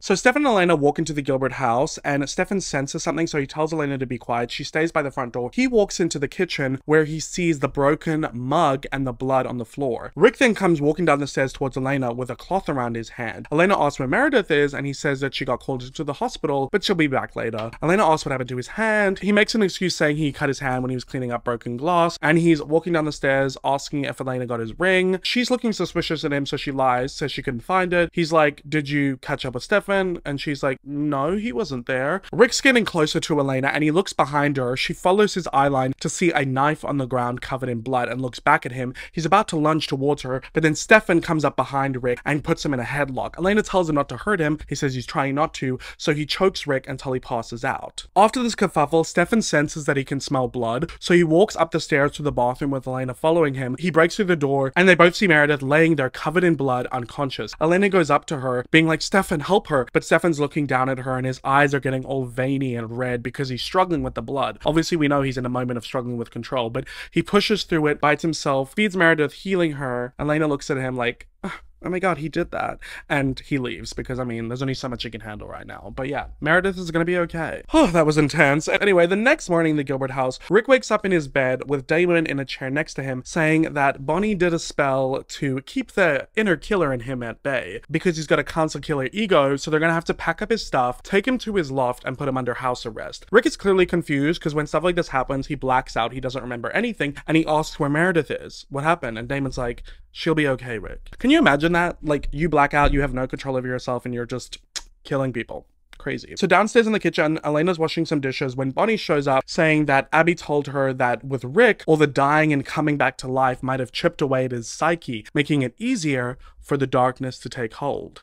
Which, you know, makes sense, right? Like, nature always has a balance, as if you could just have a ring that brings you back from the death without consequences, you know? She holds up a glass container filled with herbs and says that if Rick takes this twice a day, it should keep his inner killer at bay, and she'll get more because her and Abby are working on the garden together. It's a bit awkward, but Elena asks how Abby is doing, and Bonnie says, you know, the transition's been hard, but we're working through things. Elena then starts getting emotional and apologizes to Bonnie, saying she didn't want any of this to happen, and if there was anything that she could do to make a difference, she would. And she's like really starting to ramble and sob, but Bonnie just grabs her and hugs her, and Elena's like, Bonnie, please tell me you forgive me. And Bonnie's like, Elena, of course I do. And it's really sweet, you know, I love it that they've made up. I don't like when my girls are fighting. You know, Bonnie just needed some time, because she's not mad at Elena per se, but her mother got turned into a vampire to save Elena's lives. It's a bit of a sticky situation, you know? It's just a matter of circumstance at this point, but it is unfair that Bonnie always gets the raw end of the stick, the short straw. Anyway, speaking of Abby, back at her house, Jamie and Caroline are working on the garden. Jamie thanks Caroline for helping out, and she says that she went through this with her dad and it didn't work out. And she then hears with her vamp hearing that Abby's woken up. So she goes inside to check on her, and she sees that Abby is writing a letter, and she has a bunch of bags around her, asks her what she's doing, and realizes that Abby's leaving. Oh my god. Abby says she doesn't know how to do this, and Caroline's like, what? Be a parent or be a vampire? Because I can help you be a vampire. I can teach you self-control, craving, sublimation, but being a parent, that's all you. And Abby's like, Bonnie's just better off without me. And Caroline gets emotional. She's like, no one is better off without their parent. Please don't leave her. She just got you back. And she begs her to stay for Bonnie, but Abby just gives her the letter that she wrote for Bonnie, grabs her bags, and leaves. It's so heartbreaking. She's a runner. She's a track star. She gonna run away when it gets hard. She gonna run away when she feeds on her children. Lord, protect me from the things I've done. I had never meant to hurt my one. So over at the Gilbert house, Elena's looking around in the kitchen. She's cleaned everything that she can. She's clearly under a lot of stress and she's just been cleaning her little butt off to distract herself. But she goes up to her room in her window seat and calls someone. And that someone is Jeremy, who's in Denver, Colorado, and we haven't, you know, seen him. So it's nice to see that he's doing well. He's not flunking classes. He's got a dog. Elena's asking how he's doing. He's doing great, you know? And she asks if he's spoken to Alark lately. He says no and is like, why? Is everything okay? Elena starts getting emotional, but she like holds it in and is like, no, everything's fine. I just wanted to hear your voice. And Jeremy's like, yeah, okay. Well, can I call you later? I'm, you know, about to go out with some friends. And Elena's like, yeah, no, that's fine, Jer. Just go out. Have fun. You know, I just really miss you. And he hangs up the phone and it's just really sad to see Elena just sitting there. Like her caregiver, she has barely any family left, and her caregiver is now a serial killer. She just seems really alone right now, you know?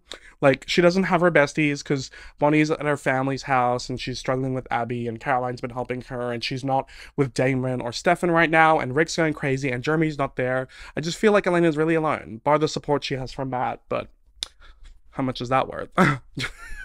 Just kidding.